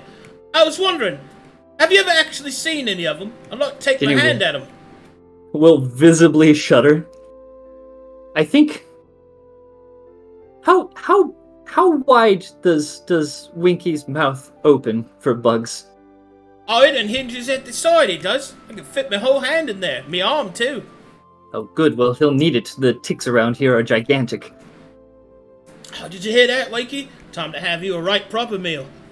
Winky will open his mouth and go, "Meh." That's right, little buddy. If he can eat the ticks around here, then he's Very welcome. Oh, he's a real capable bloke, he is. All right, well, Oh, enjoy where's your my meal. where's my manners? I can't believe my mother could turn me ass hard she would. Name's Emsmeralda Sai. At your service. A pleasure. My name is Georgie. Georgie, you say? You know, I knew a couple shields back home named Georgie. Did you? Oh, I did. A common name in Galeas? It's called Glaze, yeah. Hmm. Yep. Strange. Knew a couple of them. There's Georgie Tamako, Georgie Sakinto, all kinds of stuff. Well, good. And she's like becoming visibly more and more uncomfortable and trying to like scoot out the door. Well, I have much Oh, work right, to you do, gotta get back to work. Good luck with it, yeah. Yep, thank you. Hey, wait, And eat that. I want to see if you can eat that. Oh, no way! And Georgie will mutter under her breath something about foreigners on her way back to the Australians. kitchen. Ugh. And as she gets back into the kitchen and is all safe and quiet behind the door, ugh. Filthy foreigners. We'll kill them all, won't we, Boney? If that creature can eat ticks, then it's welcome, but... Ugh. Okay. And while you guys continue to work and awkwardly sit at a table and engage in communications, meanwhile, back at the manor... Beep.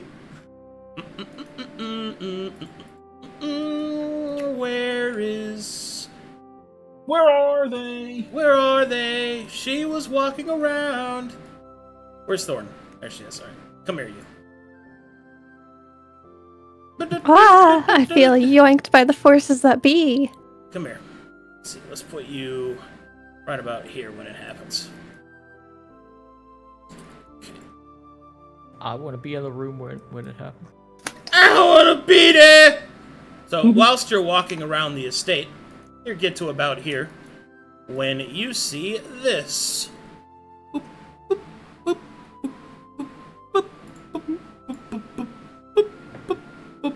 Da da da da dun dun dun dun dun.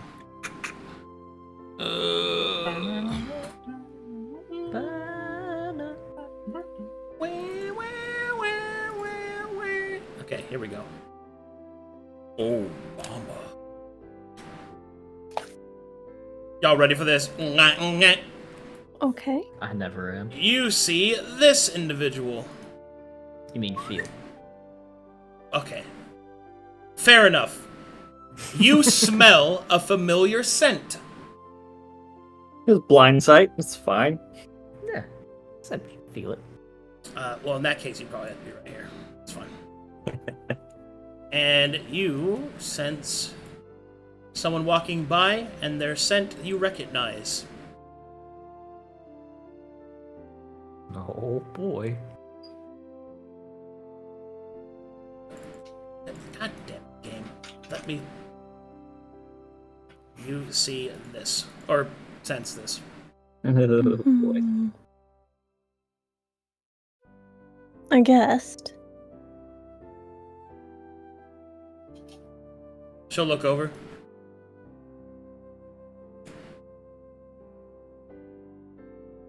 Sees that you're blind. Will turn and look behind her. Were you talking to me? Indeed. What are you here for? I am here to see... She'll check a note. Lord Punko. Oh, whatever for? I am here to discuss his... orphanage.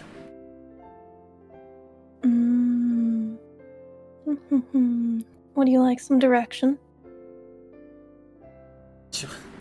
She'll raise an eyebrow. Can you give me directions? Well, I can walk you there. How long? And what's your name? You can call me Lindo. Oh, doesn't sound familiar. Are you from around here? No. All the Spanish people are laughing. She's beautiful. Well, Handsome. what business do you have with the orphanage then? I am here because my superiors tell me that it is improperly run, and I'm going to give the man in charge a chance to defend himself. Whoa, this... Hold on. Could you say a bit more, or...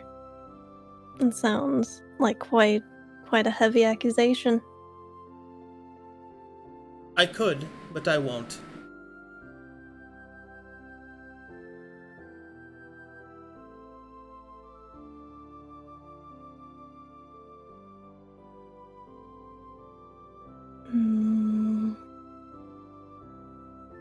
What are you planning on doing? Talking to him? What are you, some kind of bodyguard? She laughs.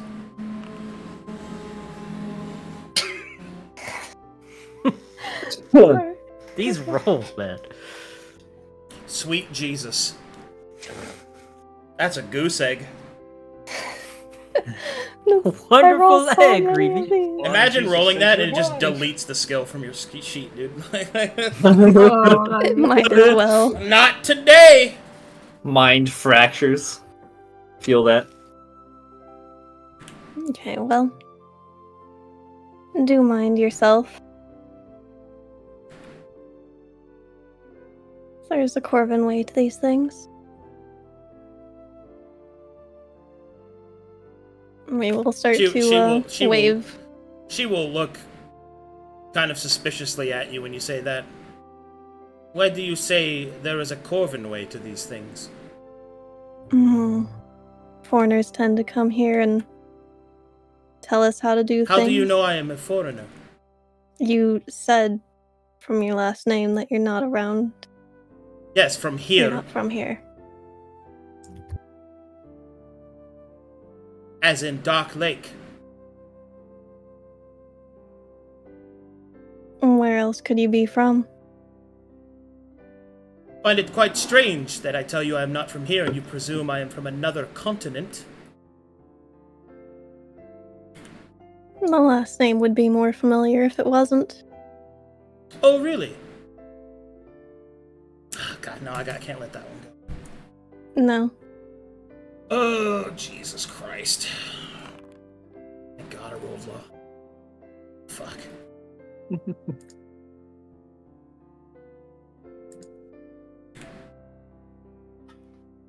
Hail. Alrighty. Here we go. She arrives just as Lope Beans gives his report to Taro. There does not seem to be anybody having sex on the border today.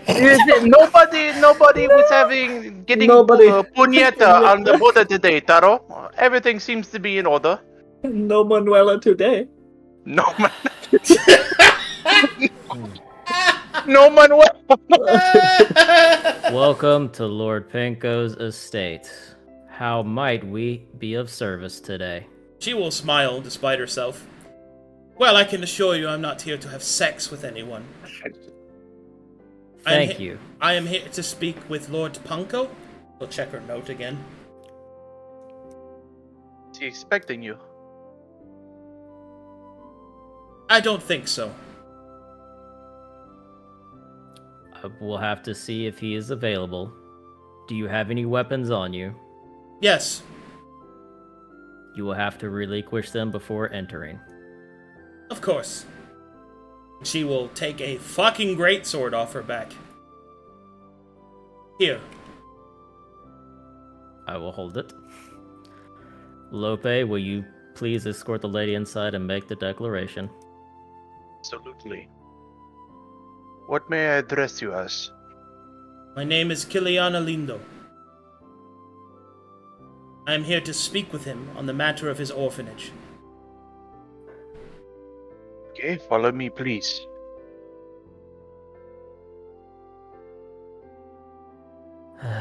Best of luck in your endeavor. Is she not gonna follow me? Well, you have to. She has to have permission first. You have to go tell the Nazir, yeah. Oh, okay. Which is technically her job. So you would go tell her, and then she would do it. There you go. Hey, Fiona, we have a visitor for our Lord Panko. Yes, and who is it? Kiliana Lingdo. She said that she wants to speak with our Lord about his orphanage. Very well. Let me see. She'll go up and... My lord. Oh, yes, hello. Yes, I'm sorry, I was thinking about many things that are important. Yes, do we perhaps have time to hold court for Kiliana Lindo about our orphanage?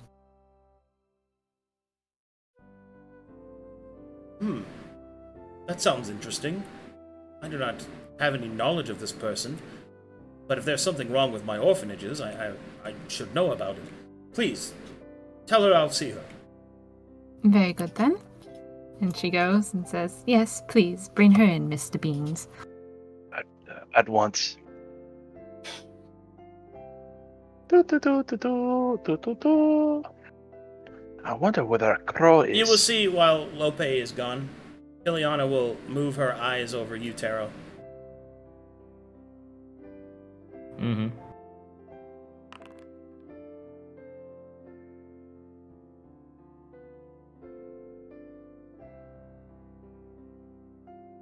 Miss Lindo, our Lord is ready to see you. Thank you. She'll look back again at Taro. Make me an insight roll there, Taro.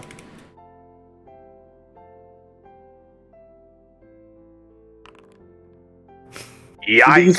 Nobody knows anything. No, she thinks you're hot. I'm using my fucking inspiration on that. Oh, okay, Just hold see on, how hold on. she looked at me, bro. Okay. Oh, yeah. There he is. Jesus Lord.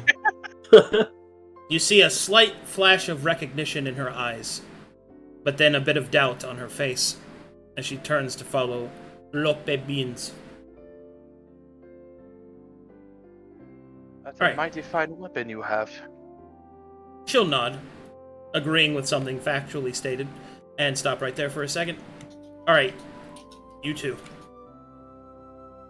You can, either one of you got Arcana?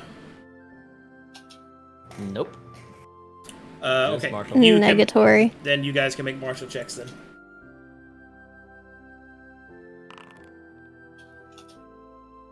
There we go.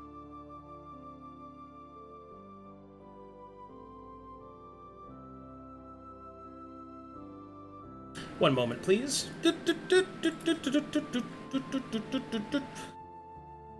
Y'all ready for this? You are.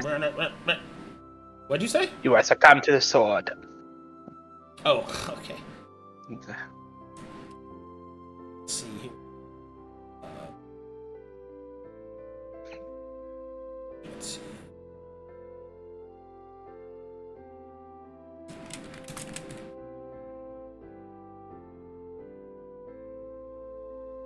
Alright, so the weapon that you're holding in your hand, Gideon, is a masterwork weapon etched with strange exotic runes and symbols. It is most certainly a masterwork item, possibly even enchanted, you're not really sure. But what you do see is that there is a name imprinted on the metal of the blade. And the name of this weapon is the Adopter.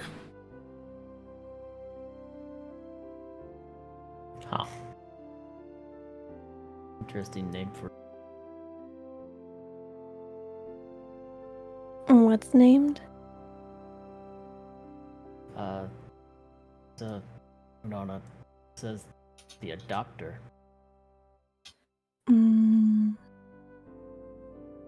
She's the one we saw before, Gideon. And there might be trouble. I know that. Hopefully, I don't think she recognized me. But let's not say anything else about the matter till later tonight. Meanwhile, up here. Just you go back. All right, Lope, you open the door and lead her inside. This is when Fiona takes it. She'll nod to Lope. He'll nod back. Announcing Miss Lindo. Please come forward. As she walks away, he's going to martial check her because she Go was ahead. carrying a great sword. He wants to know what's up with that. You go right ahead. What would you like to know?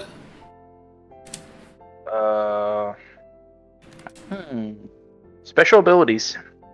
Oh god. Alright. Give me a second.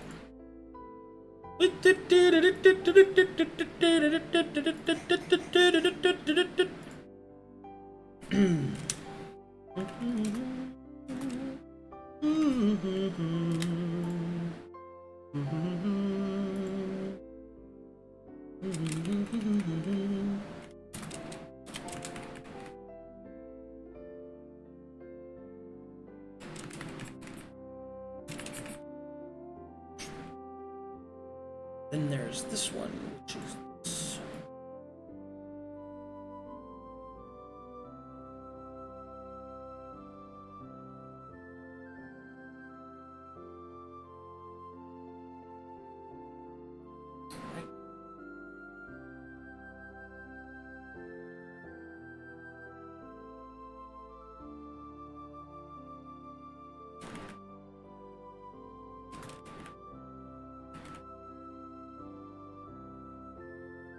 Alright, she has the following special abilities that you can identify. And they are...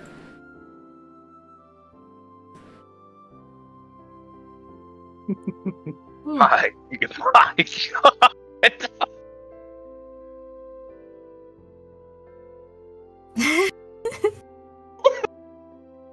Yay, Hey, level 9. Yo, martial Whoops. checker, she Whoops. summons an order. Whoops. Ignore that. Are we supposed to be able to read the details on these? I would prefer that they didn't place them in the chat and I could like alternate them, but that's something we're still Yes. working on. Everyone ignore. Do not read the details. I mean, it doesn't matter because you still have because they could be different, so you still have to mark them. Yeah. That's just their bases. So you could choose one thing to identify if you'd like. Rolling up. Yeah, scroll up. Let me know which one.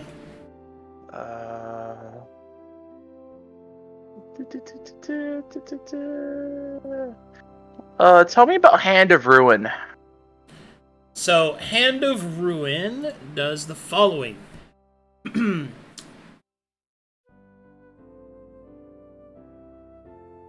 Instead of Divine Smiting, she can instead choose to use Lay on Hands with her weapon attack. By doing so, her Lay on Hands pool is applied as fire damage that bypasses resistance but not immunity. This fire damage is dealt at the start of the creature's turn for 1 minute, and it stacks with itself but may be removed by cold damage or sufficient DC 15 medicine check. Damn. It's pretty sick, lay on hands. Burn. Jesus. That's a very good heat metal. Yeah, this is the Calcatessian Hand of Ruin, so it's different from the one in Corvanis. Yep.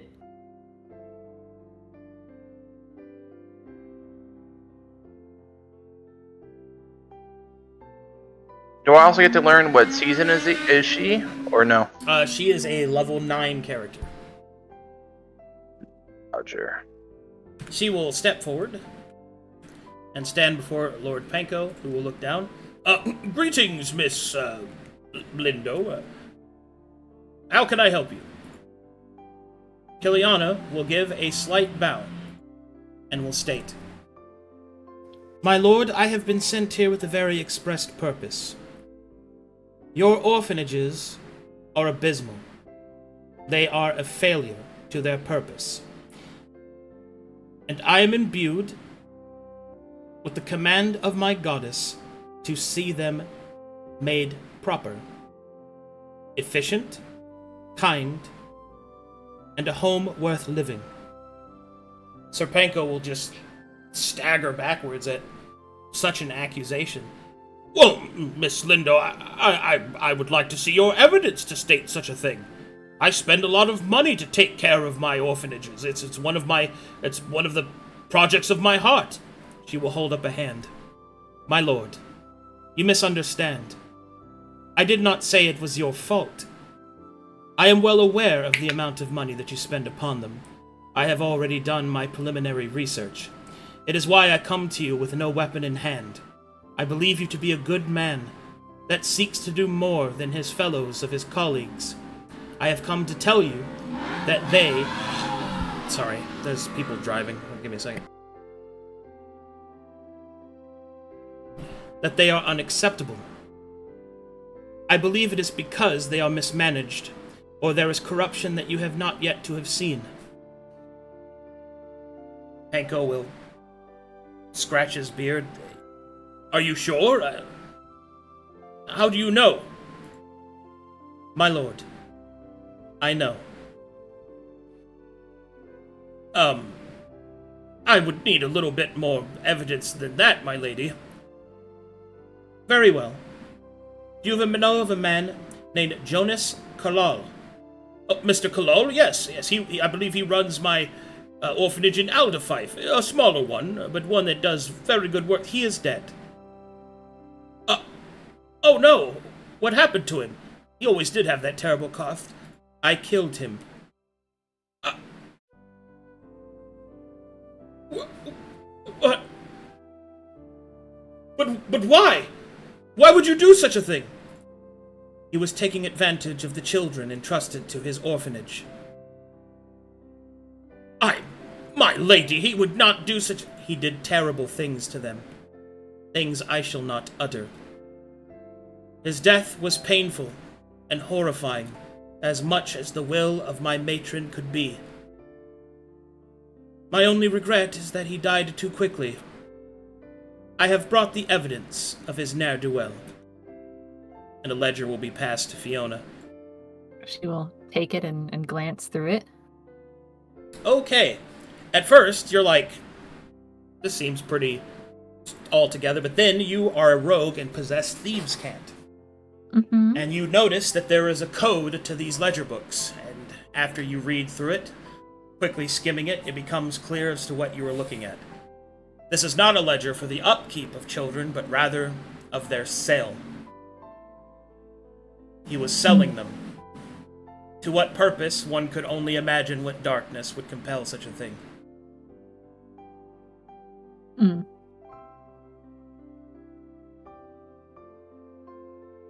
Kiliana will look at Fiona and await her reply.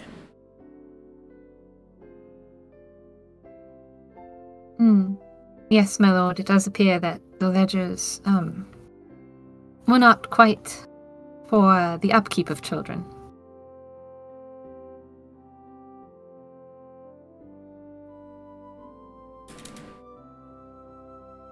What do you mean? He asks, although you can see on his face he suspects of what you mean.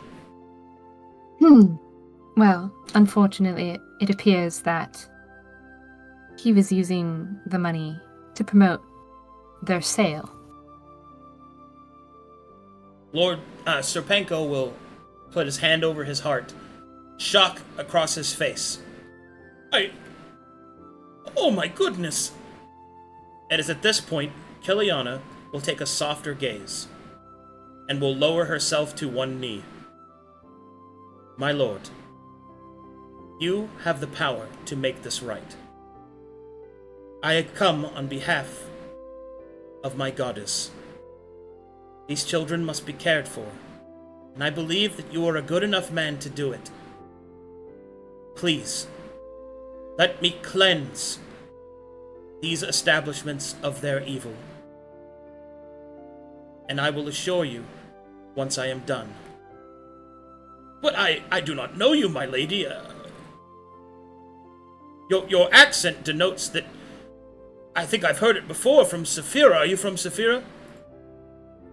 That is where I have made landfall, but no, I am not of Corvanis. Well, there are ways that we do things, and also, my lady, I would be very careful about speaking about a goddess that is not Mytheria. She nods. Understandable. And I also cannot have a zealot of a false god overseeing my establishments. She nods. Of course. But I cannot allow such...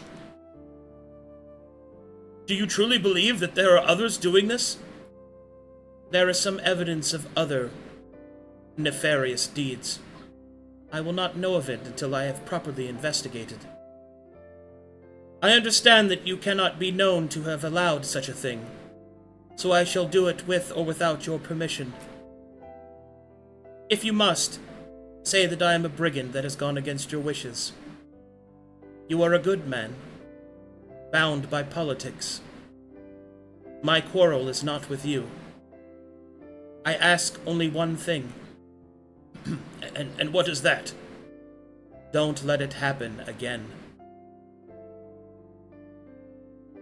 And I'm just gonna go ahead and just do this. Serpenko pales. I will do my best. That is sufficient. You may keep the ledger, turning to look at Fiona. Use it as further evidence. She will give a bow before Serpenko and will turn to leave.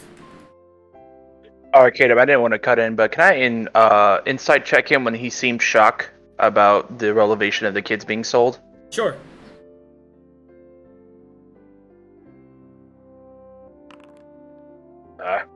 It seemed completely real.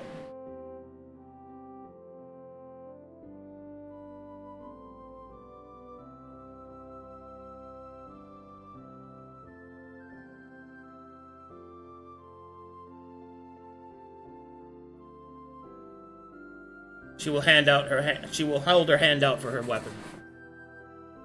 He'll hand it to her. I hope your endeavor was fruitful. Have a good day. We shall see what my goddess says to me as she lingers on Taro's face. I wish you the best of luck, Miss Lindo, on your journey. She does not turn to look at Lope Beans, but maintains her gaze on Taro, and then walks away. Brother, I think she thinks you're handsome. I don't care. Okay. Ooh, that was eventful. Mm-hmm. Alright, I have to go pee-pee. Sweats! Intense sweating, dude. Oh, gosh.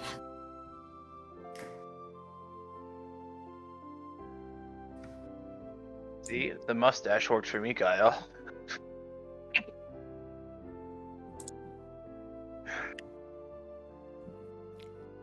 I'm pretty sure my mascara and new hairstyle worked for me as well. I don't know, brother.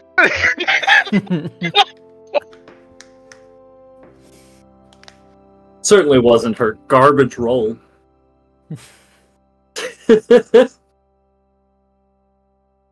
Man. That was cool. There was a second there I thought it was going to get interesting in that courtroom. But, alright. Nah. She wasn't going to do nothing. Very interesting. I'd kill her with her own weapon. Okay. Should have started banging some barrels together, be like, oh no, we're under attack. And Gideon just ends up disappearing, and she's like, what the hell? My sword. And we get a free sword. Cutter stands up, whoops her fucking ass. Man, fucking, she can adopt me, dude. What's up?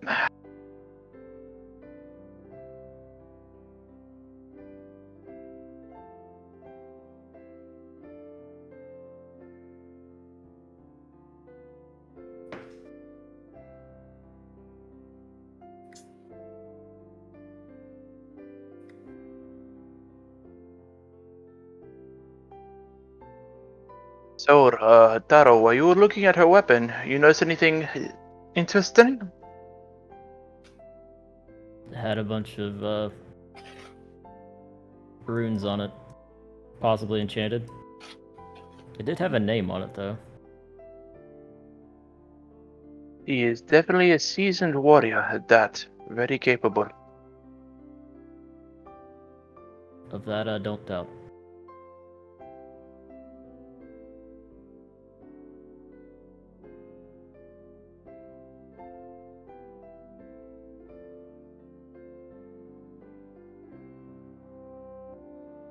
So, Taro, do you fancy any of the girls in our party?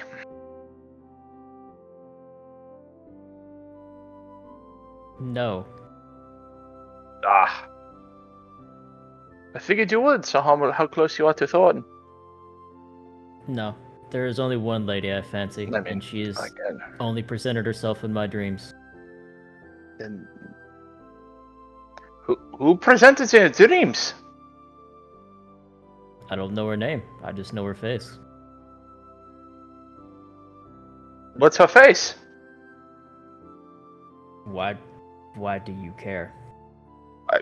I can't get to know you? Fine.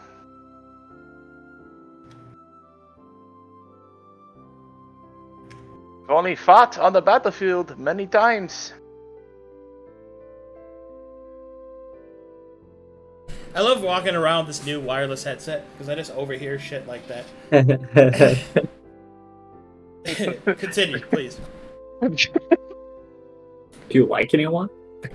Yeah, so, Taro, do you like anyone? Do you like fancy anybody? You like girls? Hmm? You should ask me, Kyle. He asked you. He hates me, it's fine. Yes, you got Nor a do little I care Thorne on who your he shoulder. likes. Then there's a little Ginny on the other shoulder. Yeah, ask him. If you really want to know, she is black raven hair, pale skin. I think she's a warrior because she was clad in armor. And had this strange red blade.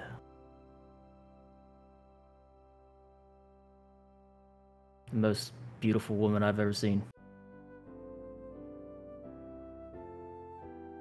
Seems like you have a very interesting imagination. I've never seen a woman like that, but hey, maybe your wife is out there somewhere. You know, that sounds a lot like Nova, but she does not have a blade. She has... I don't know what she has now. No, this one wasn't blind.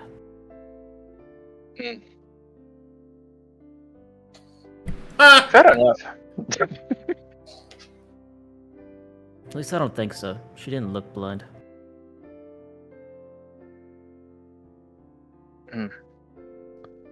So, how do you feel about the new people who's in our group? You mean the new people of the estate that we just joined? Yes. Like Mr. Kata, Lord Panko. What are your thoughts?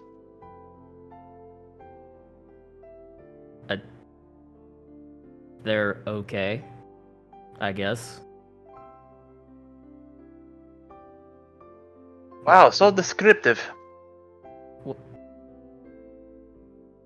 What do you want from me, Lope? I don't know them. Oh, fair enough. And I really don't care to know them. I'm just here to do my job and get paid. Ah, same. But, you know, it doesn't hurt to, you know, ask people questions, get to know them better. We are Spread good. rumors. Yeah, okay, sure, whatever. Oh, are you upset? He'll walk for you. He'll walk up to you and like, how tall are you again? 6'2", 6'3". Okay, so he'll just like whisper in your ear, What are you upset about? He'll grip he'll grip the sword on his side. A lot of things. Fucking guy. Sorry.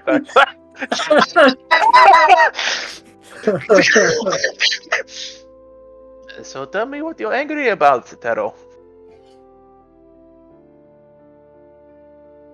They just stare at you.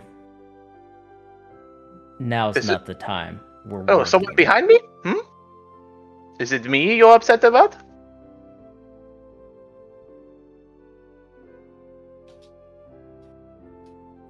Where are you going? Wait, where are you going? What? Wait, where are you going? I didn't mean to no clip. What are you he notices that Taro is running away from him, and he'll just... Is that music? No, he'll just go back to the front. Oh, he'll have to come And back. then, at that moment, the estate was attacked. Because somebody abandoned their post. God damn. Wait, come back! Two somebodies. Come back! No, Two wait, come somebodies. back! I went out on my patrol. He was supposed to stay. Communication, 10 out of 10. Man. Amazing. Meanwhile, back at the inn. Alright, things are starting to get a little bit, you know, sun's starting to come down a little bit. Oh.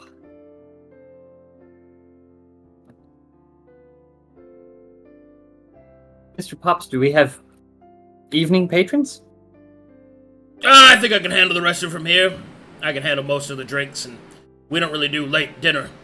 Best you start heading home. Alright, well... Also here, mind if I... it gives you an apple. Gold star today. Oh, thank you. Do you mind if I go through a couple of tables, pick up dishes and things? Sure. Okay. He starts eating his meal.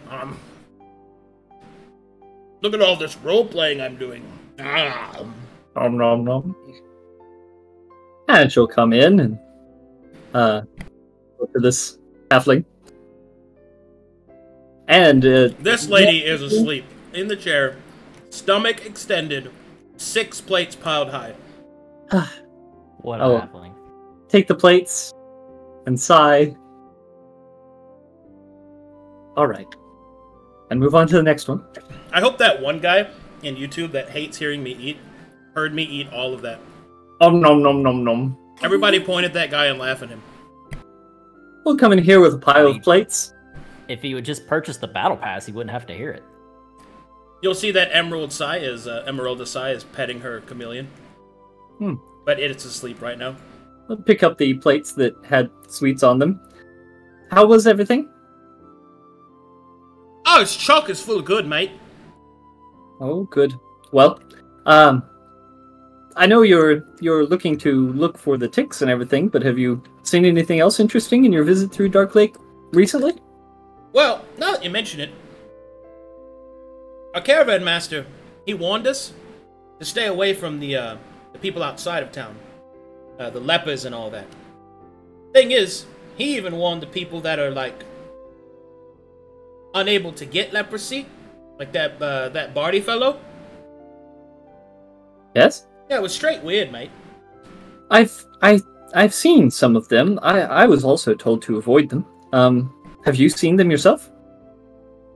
No, I haven't. I see. Well, good. You know, are you intending to be in town for any amount of time? You say you're here with a caravan? I'll be passing through when they pass through. Well, they say there's some sort of solstice festival being planned. We're not going to be here in time for they're not going to be here in time for the festival. But you've heard of it. Of course I have. Well, unfortunate that you won't be staying for it. I hear it's supposed to be some big thing. It's new, I guess. But anyway, I won't trouble you any further. I hope you enjoyed your meal, and I'll take dishes and head back up. And I will take them to the sink, and then be ready to go. Meanwhile, at the table of awkwardness, After finishing his meal, Michael will get up and give a soft bow and say, "Well, it was a pleasure to make your acquaintance and have these small chats with you, Miss Ingloria." And then he will stand up. Have an excellent evening. You as well. He will do a quick glance towards that man back there real quick, and as he gets up to take up his plate, he will move down and just lean a bit closer and just say, "Also, you mentioned you were here with an entourage. Is the man sitting behind you part of your crew? He's been staring at me for quite a while." Oh, Alex? Oh, hold on. Alex? No, he just... It's old habits. He used to be a bandit. Ah. Okay. You are wearing a nice suit. Oh my. Well, I'm just glad I didn't want to assume that I had offended him in some way. I just wanted to be sure. Thank you. And you and your entourage have a pleasant evening.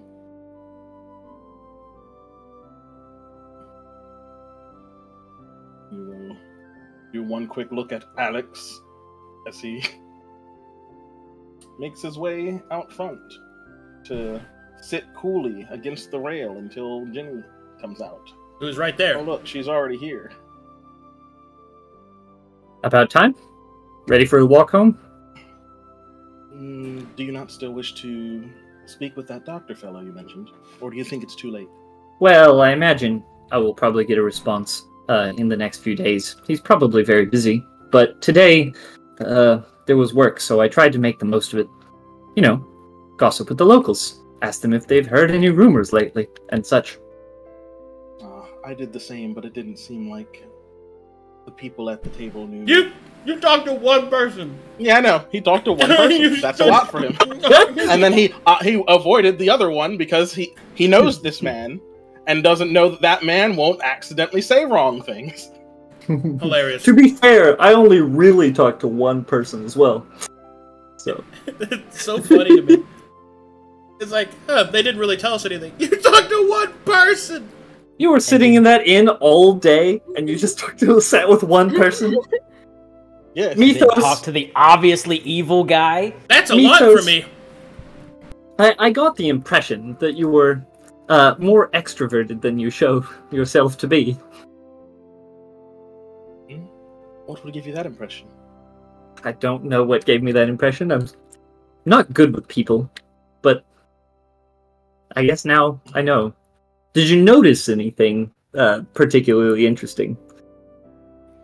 Not anything stand out? Other than that Alex fellow being there. The one that stared at you the entire time? Yes, the one from the Abbey when we were receiving our training. I don't know if he was staring because he recognized me or was attempting to. I'd say our disguises are pretty well kept, but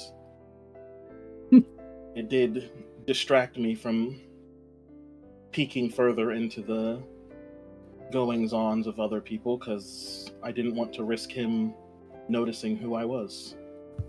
Well, I suppose baby steps. If we need to go into town again, perhaps I find it useful to prepare a list of questions, leading questions that might lead to knowledge about the things that we're looking for, if you understand me. Oh, good evening. Well, I did try out. Hello, Miss Nova. Did not see As you we there, come out from the shadows. What are you How doing? was your trip? Never mind. Trip was fine. Just worked all day. Got some information I'm ready for tonight. Yes, I tried to see if the Please, let's go in. Let me unlock the door for you. Information about anything creeping around in the forest, but they said that they haven't seen anything too out of the ordinary. So, it's at this point that everyone returns from their jobs.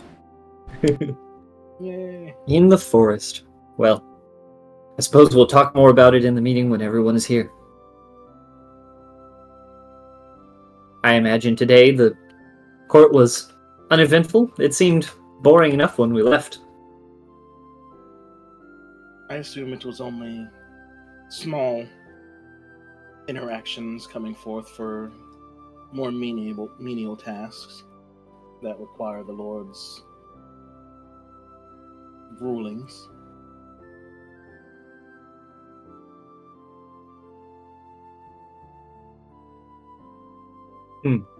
By the way, what did Miss Coraline make for us this evening?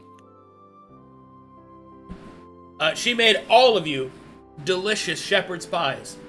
Yes. And then one salad. Great. With no seasoning on it. None. Lettuce and more lettuce. It's A seasoned single- with water. A single sad carrot.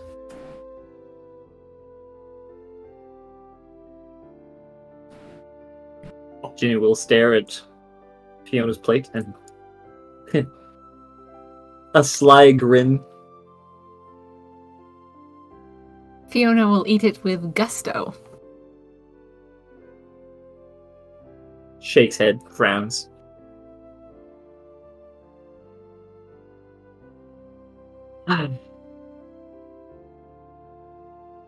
Gideon, I see you're lighting up. Oh, god damn it. Alright. Oh no, is it He's in gone? the spot. There. I'm in my There it is. smoking spot. There. Hold on, flip. There. No. Oh, you got Yeah. Wait. Smoking How'd it get off out of his No. neck. I yeah, got it. I'll fix it. How's that? Good No, enough. I'm a little off. Let's do it right. There. Nope. Or That's good. there we go. There. Now I look like Rudolph. Nope, a little bit. We're gonna do this right. Your heart ablaze. There we go. There we go. Perfect. There we go.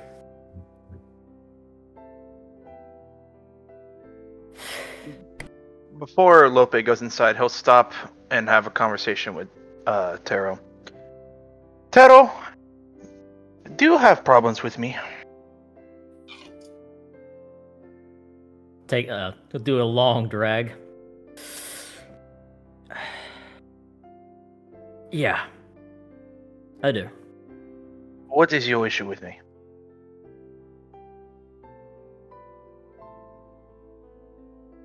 I've already made that quite obvious.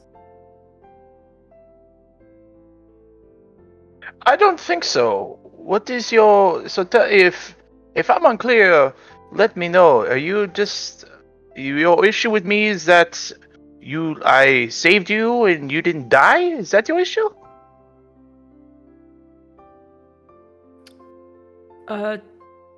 Sure, if that's the way you want to look at it.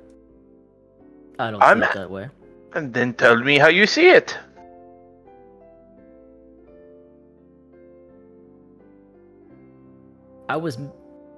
That happened to me for a reason. And then you undid it through nefarious means. That made it worse. And then you traipse around like nothing happened. Being all happy, happy, joy, joy. Let me take this one step at a time. We were fighting the hag. You got turned to stone. He'll hold his finger up to his mouth. We're not going to discuss this out here. Then when are we going to discuss it? Anyway, in the short and skinny of it, you lived, you were healed. That I did not do. That I could not do anything. You could have To told s- him not to. You I could have wanted. just left me there. Why would I leave you there? You are my brother. I'm not going to leave you to die. That is silly.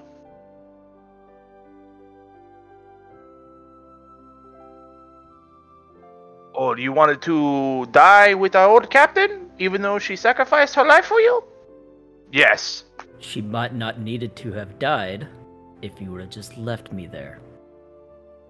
She saved all of us, not just you.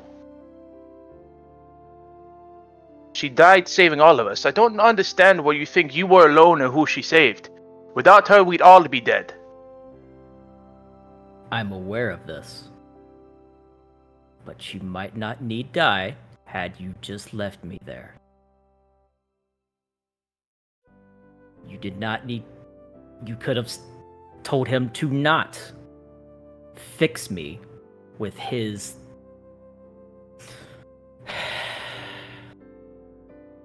unsanctioned magics. You do know I tried to choke the man myself, right? I was powerless to stop him. All of us were.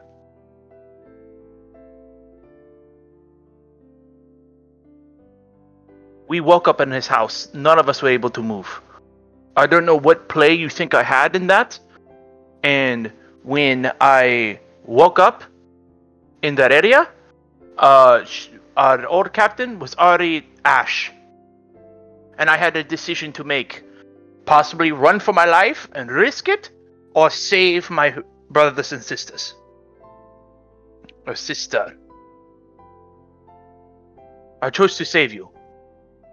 Not knowing if I could fix you. Well, I chose to try anyway.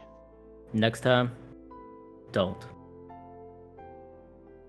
Why do you want to die so bad?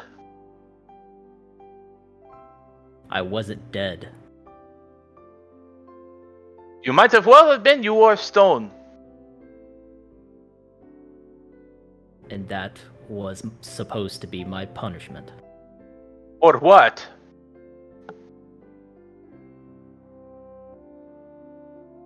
I'm not gonna go into that right now. Just go inside. Oh my... You are so annoying. You're seeking punishment for nothing you did. We all went down there together. What happened happened. You have no penance to pay. She died for you.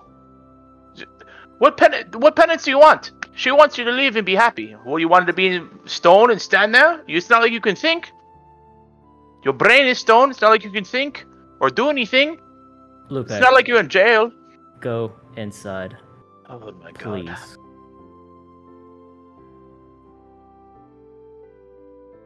You need to forgive yourself. Or this pain will never go away. You have no penance to pay. Live your life in happiness. Not all can be easily forgiven. It never is. Hey, Apparently it is for you. get your fat butts in here. We have a meeting. You want to know what is easy? The cool, refreshing, imported Norwegian taste of these LP Curio coffin nails. He said refreshing again. Refreshing? Ah! He keeps. If he says it one more time, I learn the fucking The lich spell. yeah, the flesh message. You know what the problem Flesh is? Yeah, is flesh is sending. it actually says refreshing in the logo, and they've never changed it. It's poor graphic design right there. Arcadum is not to blame here. No, he's not.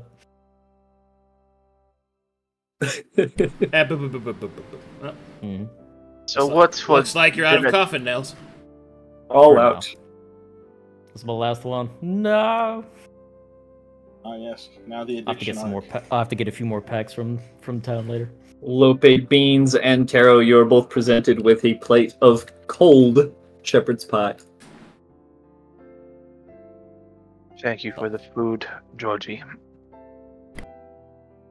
All right, now that everybody is in the secret meeting room of reflection, Except Let's- Nova, who's decided to mope.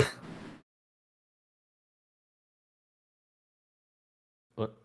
You could get her to. Fine, we'll mope in a meeting room corner. Yes, mope in a meeting room corner.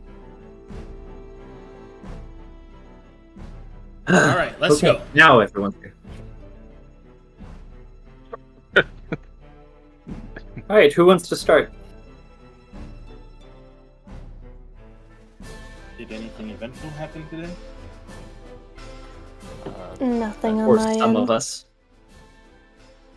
That foreigner that we met at the inn showed up here about an Oh, yeah. orphanage.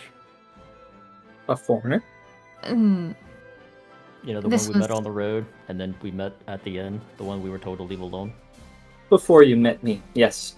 Okay. she's rather strong and was bringing to the Lord's attention the somewhat tragic state of his orphanages. It all came as quite a shock. Very horrible mismanagement. What was wrong with them? Or at least, what did she claim? Well, unless she had the ledgers altered, which I had the chance to read for myself before handing them to Lord Ponko, it appears that children were being sold. At least in this one particular orphanage. Sold to whom? Not clear. She left with an ultimatum of not Ponko- letting it happen again. And yes, what about Lord Is Ponko? Ponko really involved in such a thing? He seemed quite mortified that it had happened. Do you trust your assessment on that? Yes. Very Even well. Lindo herself trusted that assessment. She says that our Lord is a good man, and I believe it.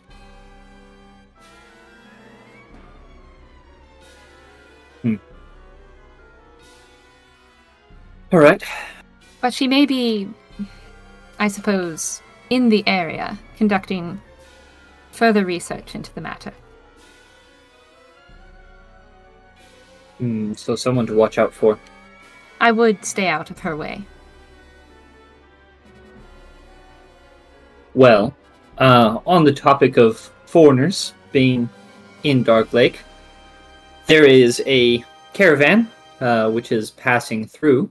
They likely won't be here long, from what I gathered. Gossiping and trading information with customers at the inn that I worked at all day. It appears that although the person that I spoke to did not herself meet any of the supposed lepers, the ones wrapped in bandages from the other day, she was told by the caravan master to avoid the lepers or the people that were wrapped. Especially, this is something of note, some members of their caravan were also warned not to go near them, despite being perfectly capable of not catching the disease. So, I think my suspicions have a little more grounding, and I would very much like to investigate that further.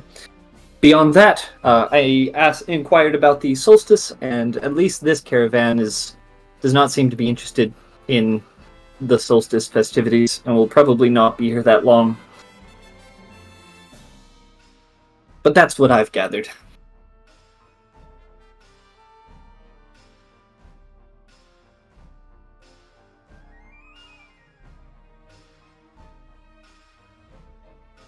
Anyone else?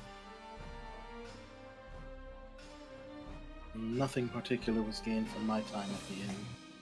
I did speak with an adventuring woman, but she didn't have any insights on any strange things happening nearby. She was more seeking information about the state of the lake and the disgusting creatures within it. But one of her companions was one of the mercenaries that had helped us with our training back at the Abbey. I'm still not sure if he recognized me or not, but he did spend a large amount of time staring Mythos. me down. He recognized you, sir. He stared at you the entire time. Who was staring you down? The one who cheap shot us in that duel. Oh, Alex? Yes, whatever his name is. Good fighter.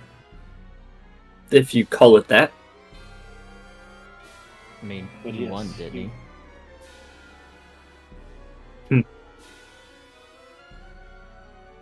he was with her, and I didn't want to risk conversing in case he haphazardly mentioned something that shouldn't be spoken in the public. So good. Speaking of which, I don't think the foreigner recognized me either. She did stare at me for a little while, but I don't think she could place me. Why would she recognize you? I did talk with her at one point. You spoke to her? Ginny will look aghast. I seem to recall expressly saying, don't speak with her. When did you talk with her, Gideon? At the inn. Before we left to the chapel. I see. And pray tell, what did you talk about? I asked if her god spoke to her.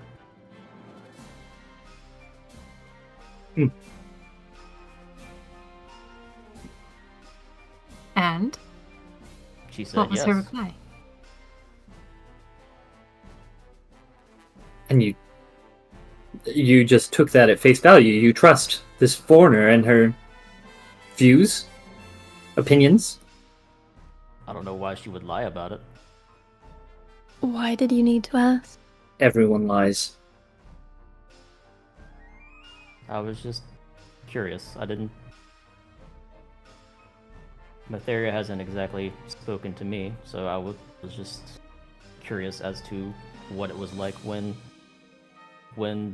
a god does speak to you. Even if they are lesser gods. It's not a good sign when a god speaks to you.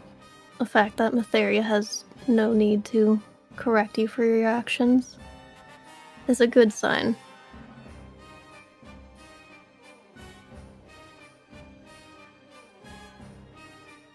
Well, anything else brought to the table? Any other intelligence? When Nova says it's never a good sign when a god speaks to you, Lope will shoot a quick bombastic side eye in her direction and then continue eating. She's blind, man. Yeah, what was that? It's true. She wouldn't see that. There's one final thing. Is that I try to hash things out with Taro with his beef with me, but he doesn't seem to want to talk about it. Can you work not together? Out in the open where people could hear us. No, fantastic. Why don't we do this here? I second that. Preferably, any beef, so-called, with each other should be talked about behind closed doors, where our entire operation is not at stake. I will sit on a chest to watch. The way she said beef, it made me laugh. She was like, "Ew, beef, ew, gross." Beef. At least it's not dairy. At least, for real. Oh god. We have to hash out the milk we have. You know, Taro, I don't get why you're upset. And I really don't. We went to fuck the hag together. Gross. Shit went left. You got turned to stone in the middle of fighting her.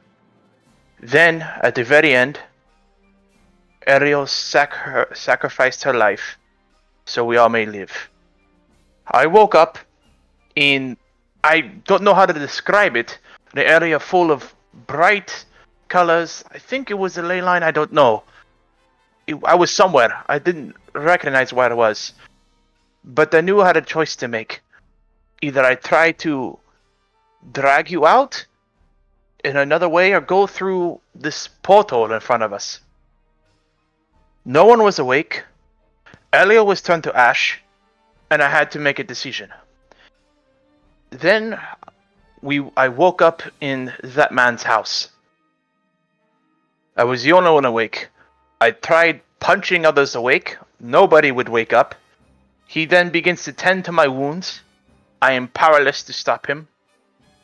Nova wakes up next, and then he begins to heal you. I am well aware of all of this. Then why do you accuse me of letting him do it then? It's not just that. You and Charles led us into that hag's house. Against our captain's wishes. You wanted to go there. Okay? I'm following. Albeit, I did not protest as much as I should have. So I am also in part to blame for that. And then instead of just leaving me there when I did get turned to stone, you drugged me with you and let an apostate use foul magics to cure me. With no... And then to have the gall of not even 4 days later being just over it. Like you have forgiven yourself of all sins is flabbergasting to me. So if you want to forgive yourself for what all happened, fine, so be it. But I don't. And don't expect it anytime soon. But I don't understand what you mean, let him do it. No one let him do anything. Nobody could stop him. Did you tell him not to? Yes. Did you beg him not to? I tried to choke the man, but instead of letting me choke him, he gave me a hug and said, "Good boy," and walked out of the room, and then continued to tend to Nova, and nobody could do anything about it. You seem to get past the point that I tried to choke the man. To tell him to leave us alone. But no, you just skip past that part like it didn't happen. He was not going to listen to words, nor to actions. He believed that Farryn, that was his god. It was the god of forgiveness, and he was a duty to help us. And that is what he did. No one could do anything.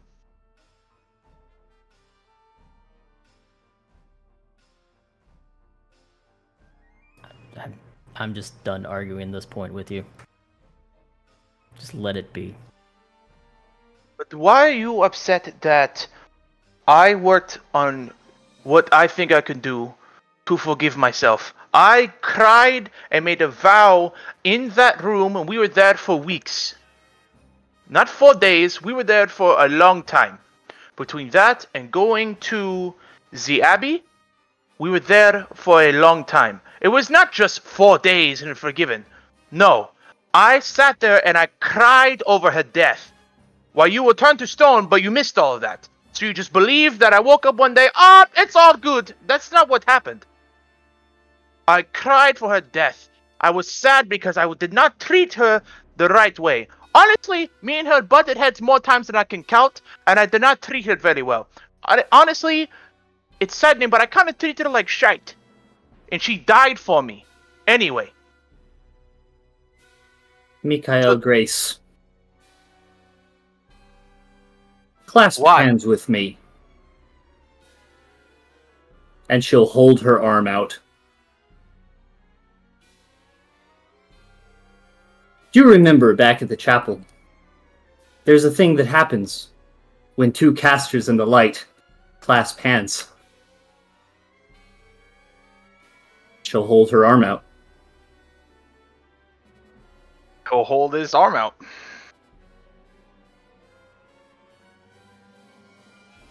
Arcadum, do we glow together in righteous light of Mytheria?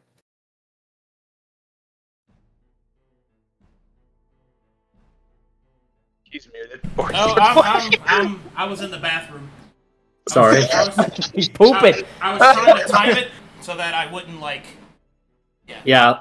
He in our conversation in the bed a few nights back, he had said your goddess, as in not his, and now he's talking about some other god of forgiveness, and there's a lot of conversation about forgiveness happening. To be clear, I heard everything. I have a headset. Good. I have a wireless headset now. Good. All right.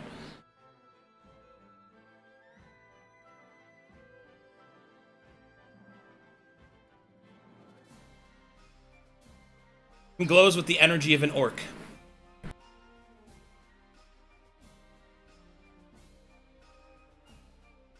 That is the Full exposure you see. lantern bridge. Full lantern bridge squint going on. Mikael, Grace, you are fallen. And she will glance over at the captain. What do we do with this one? He's a traitor to the light. And what is your evidence of this? You glow like a regular person. You do not glow with the light of Mytheria. You know I have a normal glow because I'm an orc, right? What does mine glow like? Arcadum, what does she glow like? Oh, hers is hallowed. Because she's from the Pale City. Glow like so you're from the Pale City. The thing that he did with back at the chapel with what's his name? Rhoda. Rhoda, where they glowed magnificently with the light of Mytheria. That's not happening now, is it? No. Mikael, what's going on?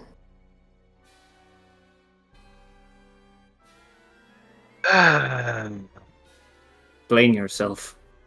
Did you say blame myself or explain I said myself? explain. Oh, I heard blame myself. Yes, finally. Blame yourself. Blame yourself. Be unforgiven. This is a joke, right? Back. Well, you know, I've never lied to any of you. I wasn't forthcoming, but I will not lie to any of you. But it is true. I do not praise Mytheria anymore. And I tell you what happened. The night after we got back to the Abbey, during our very long Release your arm in disgust. Carry on. Okay. He will just look up as he says this, and then looks to each one of his brothers and sisters in arms. Well, for now at least. When we got back to the Abbey, I was distraught and in pain about what happened in the hag's house. And then what happened at Moop's house. That the man who helped us, and who honestly is the only reason we lived, I killed him. So, at the night when we went to the Abbey, I asked Farryn for forgiveness for killing his follower, and I prayed for Mytheria to come talk to me, and I prayed for Farryn to forgive me, and then when I went to sleep, I woke up in the realm of Farryn. I don't know how I got there, I don't know what happened, all I know I was there. And then I felt this weight. The weight of my sins. The weight of my guilt. As I traveled through this area. As I walked, I was followed by crows. I was envisioning the past of myself. And the weight of my past kept getting heavier and heavier until it was unbearable. And then I sought him. Farryn. Arcadum, out of a board question, would I address Farryn as the Crowfather or just Farryn? Crowfather is one of his names, and it's the name that you would know him by. Okay. I saw the Crowfather, Farryn, and he showed me all of my futures at once. All of them. Of all the paths I could take. And he told me if I decided to stay with the path of the church, my life would be emptiness. I would have purpose, but it would be hollow. There would be no joy. Captain, are you listening to this heretic? I am. Are you? And then he gave me... Unfortunately. And then he gave me another option. Or showed me another future of I could be free, but I would have no purpose. And I would wander this life almost lost. And then Farryn forgave me, and for what I did to Moop, but warned me that he's served another god, Babylon, and warned me of the man in black, but ultimately gave me the decision of what to do in my life, and gave me... He will pull out the quill from his pocket. He gave me this. For I am the author of my own life. No one forced me to do it. I will not say I was forced into it because I would be speaking ill will. But I chose to be free of my actions. For I've cried out the Mytheria's name. I asked for her to come to me and she never did. But Farryn gave me the option to be forgiven and to forgive others. The man who came that night, Farryn knows who I'm talking about, was after I wrote the letter to Farryn that I would officially like to follow him. But he came on the behalf of both gods and told me if I don't save 5 people from the church in a year, I will die. But he told me I'm still a troubled soul, that I have not, something within, I have not forgiven myself. So I try every day to find what is within that is still troubled. And I don't know. And no, this does not mean I've sabotaged you all. This mission is of great importance. What is happening is a great evil. I believe what happens needs to be stopped. Neither Babylon nor Farryn, the Crowfather, cares about this mission. They told me I can do it. I even asked the man in black for advice what we should do. And all he did is say that we need to be careful about the waves of what other people do and apostasy of, since I know this is how the group feels of navigating it.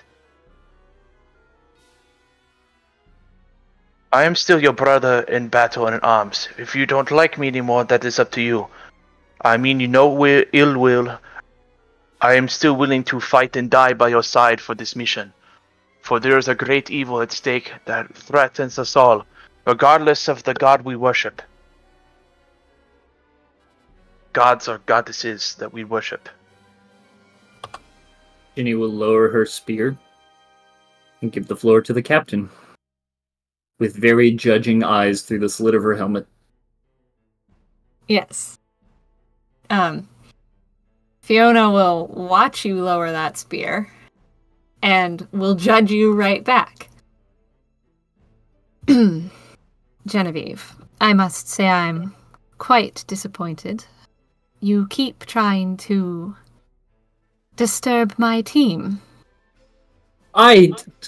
He's a heretic. You heard him yourself. I did, but it is not your place to take what is my job. Stand down.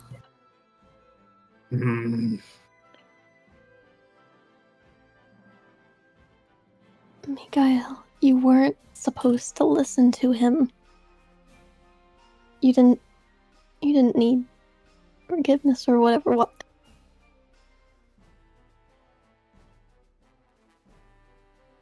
Wish I could have stopped him, but you weren't supposed to. You weren't supposed to listen. Why would you abandon us? I haven't. I'm still here. No. The only thing I abandoned... You did when you abandoned her. Abandoned who? Mytheria?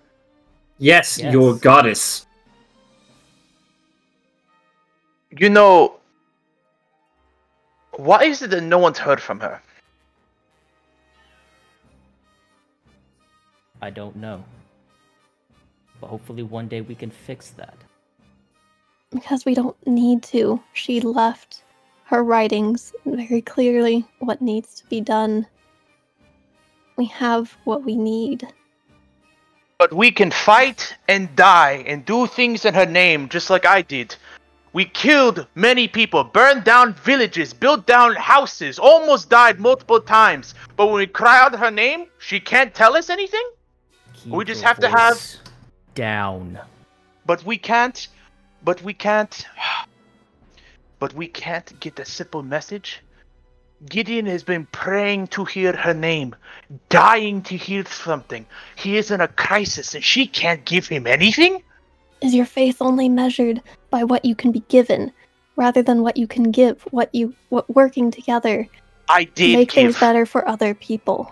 I did give, Nova. Yes, we give, and we will keep on giving. For what? We don't ask for those who come after us, for those who depend on us, who can't defend themselves, or the demons will just tear everything apart. Church hasn't fixed the demons. Do you don't think I know you don't know? You don't think I know better than anybody else in this room what the demons can and have taken away from us? I fucking lived there for my entire life. I saw more die at the hands of those feeble fucking creatures than any one of you. So don't speak to me what I know about the demons. I left my home. I left my best friend to try to fix the fucking problem. But it's not going to fix the problem. Mind you, I don't know what the issue is. But I was following somebody that had killed many in her name. I burnt down villages of people in her name. I bled for her name. My old captain died for her name. For what? And do you regret it then? Do you hate everything you've been doing with us? I don't hate you. Is it not good enough for you? You were righteous in these things. Righteous? What, killing a bunch of villages? People They're who were druids. using magic? Mikhail, they're filling the area with magic, making things more unstable, so that if something goes wrong, it makes things so much worse. The less magic there is, the safer things can be. Captain. Yes. What happens now? I will speak. I will ask you this question one time, Mikhail. Is it the church you have abandoned? Or is it her light itself?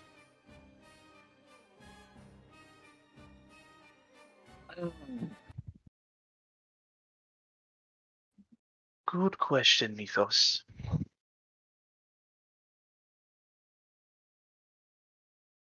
You know, I haven't really thought about that.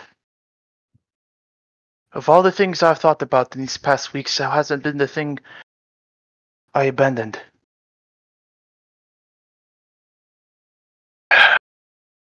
I think I made the decision is because I was in the destitute, cried out to her name, and I heard nothing. Just as Taro has heard nothing. I'm sure Nova has prayed to hear her name, and I'm sure she's heard nothing. I don't need to hear anything.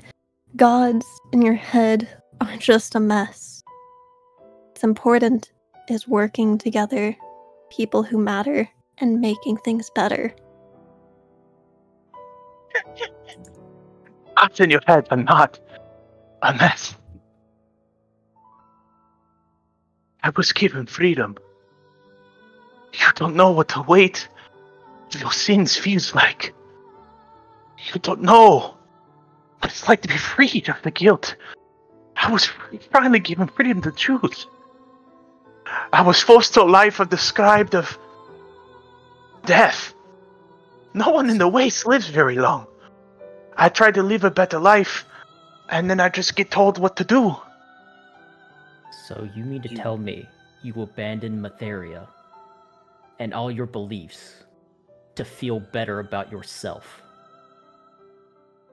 You were given a choice, so I ask again. Was it the church that you abandoned, or was it her light itself? These things you say the church has told you to do, I've witnessed your reckless actions, Mikael. The church did not prompt everything that you have carried out. But also neither did her light. You were acting brash and recklessly, following something that you probably truly didn't even believe in. Especially if you were able to abandon it so easily, just because you do not hear her voice. Whether she is silent or whether she speaks, her light lives on within our hearts.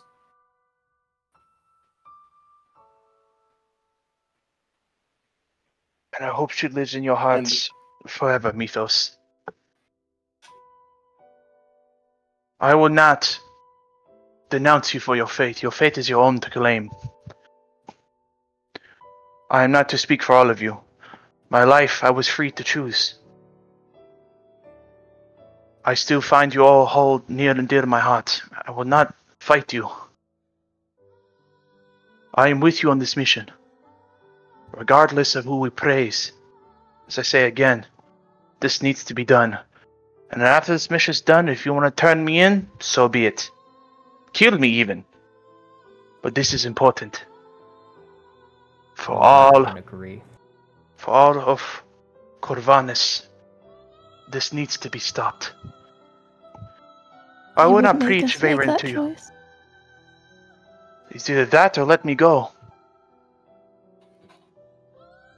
Sir, Farryn claps her hands just once. Then that is enough.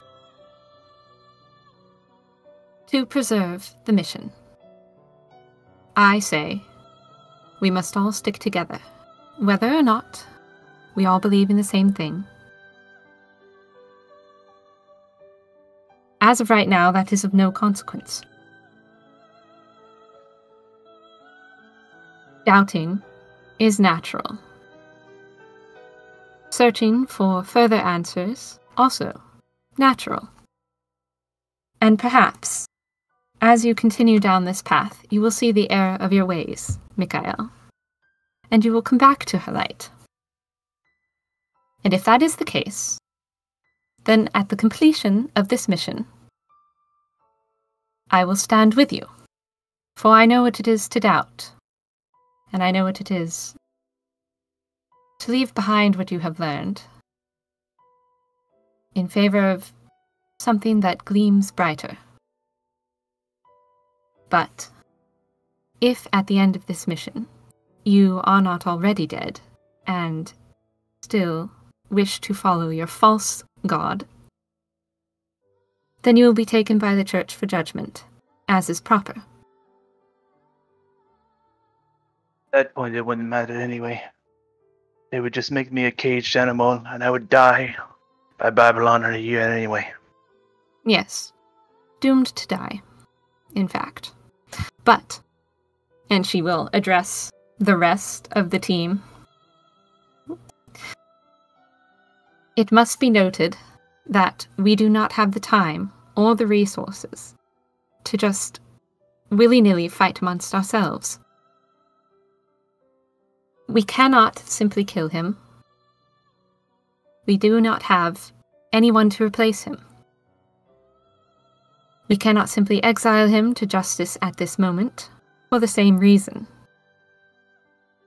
I regret that we do not have anyone with a means of making you tell the truth.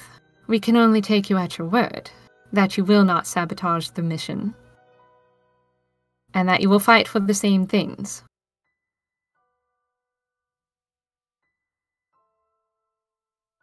But it is what it is. I expect to hear no more of this. None from you, starting fights, and judging others where it is not your place to judge. Captain, can he at least wear a collar? He is currently... No, can't. Can't. I would have already put one on him if it wouldn't have jeopardized the mission. But For the same reason... we can't have Lady Nova walking around with one. Precisely. I don't like it. Neither do I. Follow your lead, Captain. Good. And as for you, I expect to hear no more of your false gods. And no more of your views on Mytheria. At least, not publicly. If you wish to discuss them in private, I will try to help you see her light again. Otherwise, keep your views to yourself in this time of your doubt. Fair enough. I will pray in secret instead of publicly like I used to. Very well, then. You've been doing it publicly? Never mind. She'll go over here and put her stuff away again. No, I will used to pray in public for Mytheria, not for Farryn. But At least you had the common sense to keep it to yourself. I wanted to solve my objectives to keep alive and privately, but it seems that the Georgie had other plans. I don't judge her for her actions. I would have done the same in my old position. Quick-tempered, slow mind. You gave yourself away. Should speak less. That's hard for me to do. All right, and unfortunately, we are at time. I let that go a little longer, but we are we are at time. So let's all stop right there so we can pick it up next time. Fucking round of applause, guys. You guys are big clap. Yeah, good job. That was great stuff. Like all of you popped off in that one. Excellent job, everybody. Well done. Very good. Oh. That was pretty sick. And now we get awesome fan art, because There's my so god. much piling up over the week. There's Scroll up. Man. Waymaker forced my hand, bro. You gave it to me on a silver platter. What was I supposed to do? No. It had to come out eventually. No. It's alright. It was good. Man. That was good. Man, Thanks for working with me on that. That was good. Yeah, that was great stuff, man. That shit really was awesome. Okay, how far up do I have to scroll? All the way to like last Sunday. So like Prince all the way to the Overkill's beginning of meme the drop. week. Yeah. Look, It's Marcellus, no matter how bad this turned under out, the episode 5. just remember one thing. I'm just gonna go up to see some of this good old Intellery fan art. I'm gonna start there. Let's see that stuff again. It's you, despite everything. It's still you. Mm-hmm. All the way back. God, that was so good. It really All was. else is bad. Just remember this, Merciless. You got to hold Ginny's hands, and Luke didn't. Oh, True. Man, crazy. man. Luke gonna shit himself now. Holding Jenny's hand is very dangerous. You know, it might be the last thing you do. You can't kill me in one strike. It's It's you, despite everything. It's still you. Still you. Dude, it's so good, dude. Oh god, I love that art. Alright, let's see, what do we have here? I love that the silhouette is actually Tellery too. Very good. Yeah. I'll show you that trick sometime. You take the whole piece and then you make another layer that's the whole thing. It's the same as the shadow trick that I did. They don't know I have more unabridged Jack London's completed work-size novels worth of papers of hidden information and intrigue than the entire U.S. State Department shoved in my tits right now. No sabe que mi nombre es Lil Baby. I thought we went over this last week. I'm going through. But it's still funny. I'm going through. Relive it. You never watched a movie twice? Lope Beans? Oh, this is good. Alright, okay, here we go. The jar. I can change her, bruh. True. What did she do to him? Girl, you look so different from the pics you sent me. I used the filter on those. The biblical angel is fucking crazy. Very different. Do not be afraid. That's the wheel that won the race in Edge of Twilight. Mm.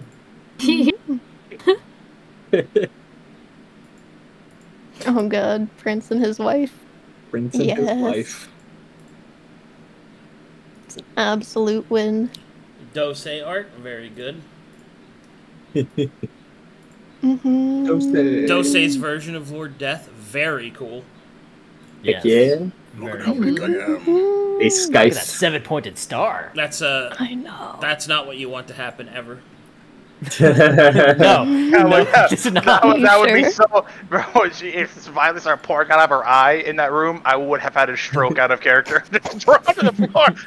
Don't worry, I investigated myself and found I did nothing wrong. Yep. Oh, yes. This is one of my That's one of my favorite scenes from that movie. Where he leans back in.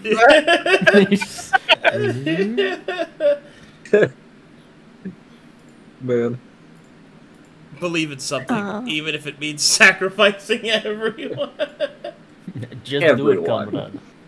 Lawful good that I'm mad about it. If they wanted me to know, they would tell me I shouldn't ask about it. If they cared about it, they would ask me. I shouldn't talk about it. It's the entirety of Dark Sermon. And And it all exploded. And then it Yeah. explodes. Yeah, I was about And to it all say, exploded. the memes carry so much more weight my after the last God. 5 minutes. Oh, this is beautiful. My Inquisition Got some is zoom in on this. Oh no. juicy. Juicy. Damn. Yeah. Good job, man. Good job. What the fuck is this? This better not be. Fucking beast. That's Oh. It's yours. B stars. Oh It's my. Sniffing the hot NPCs walking in. Sniffing the NPCs. Hey there, No, don't pretty do lady. this to me. Ugh. Can I help you around the estate with my blind eyes? Go back to Juicy. Go back to Melancholy's art. Get us out of here, Arcadum. Alrighty. Thanks for watching, everybody. Thanks for all the support. Thanks for all the subs, follows, all that good stuff. I will see you guys tomorrow for Bound and Broken at noon to start us off. We're 3 games tomorrow. Yeah. Oh, Hell yeah. my back. Okay. Bye, everybody. Thank you. Bye-bye. Bye, y'all. Have a beautiful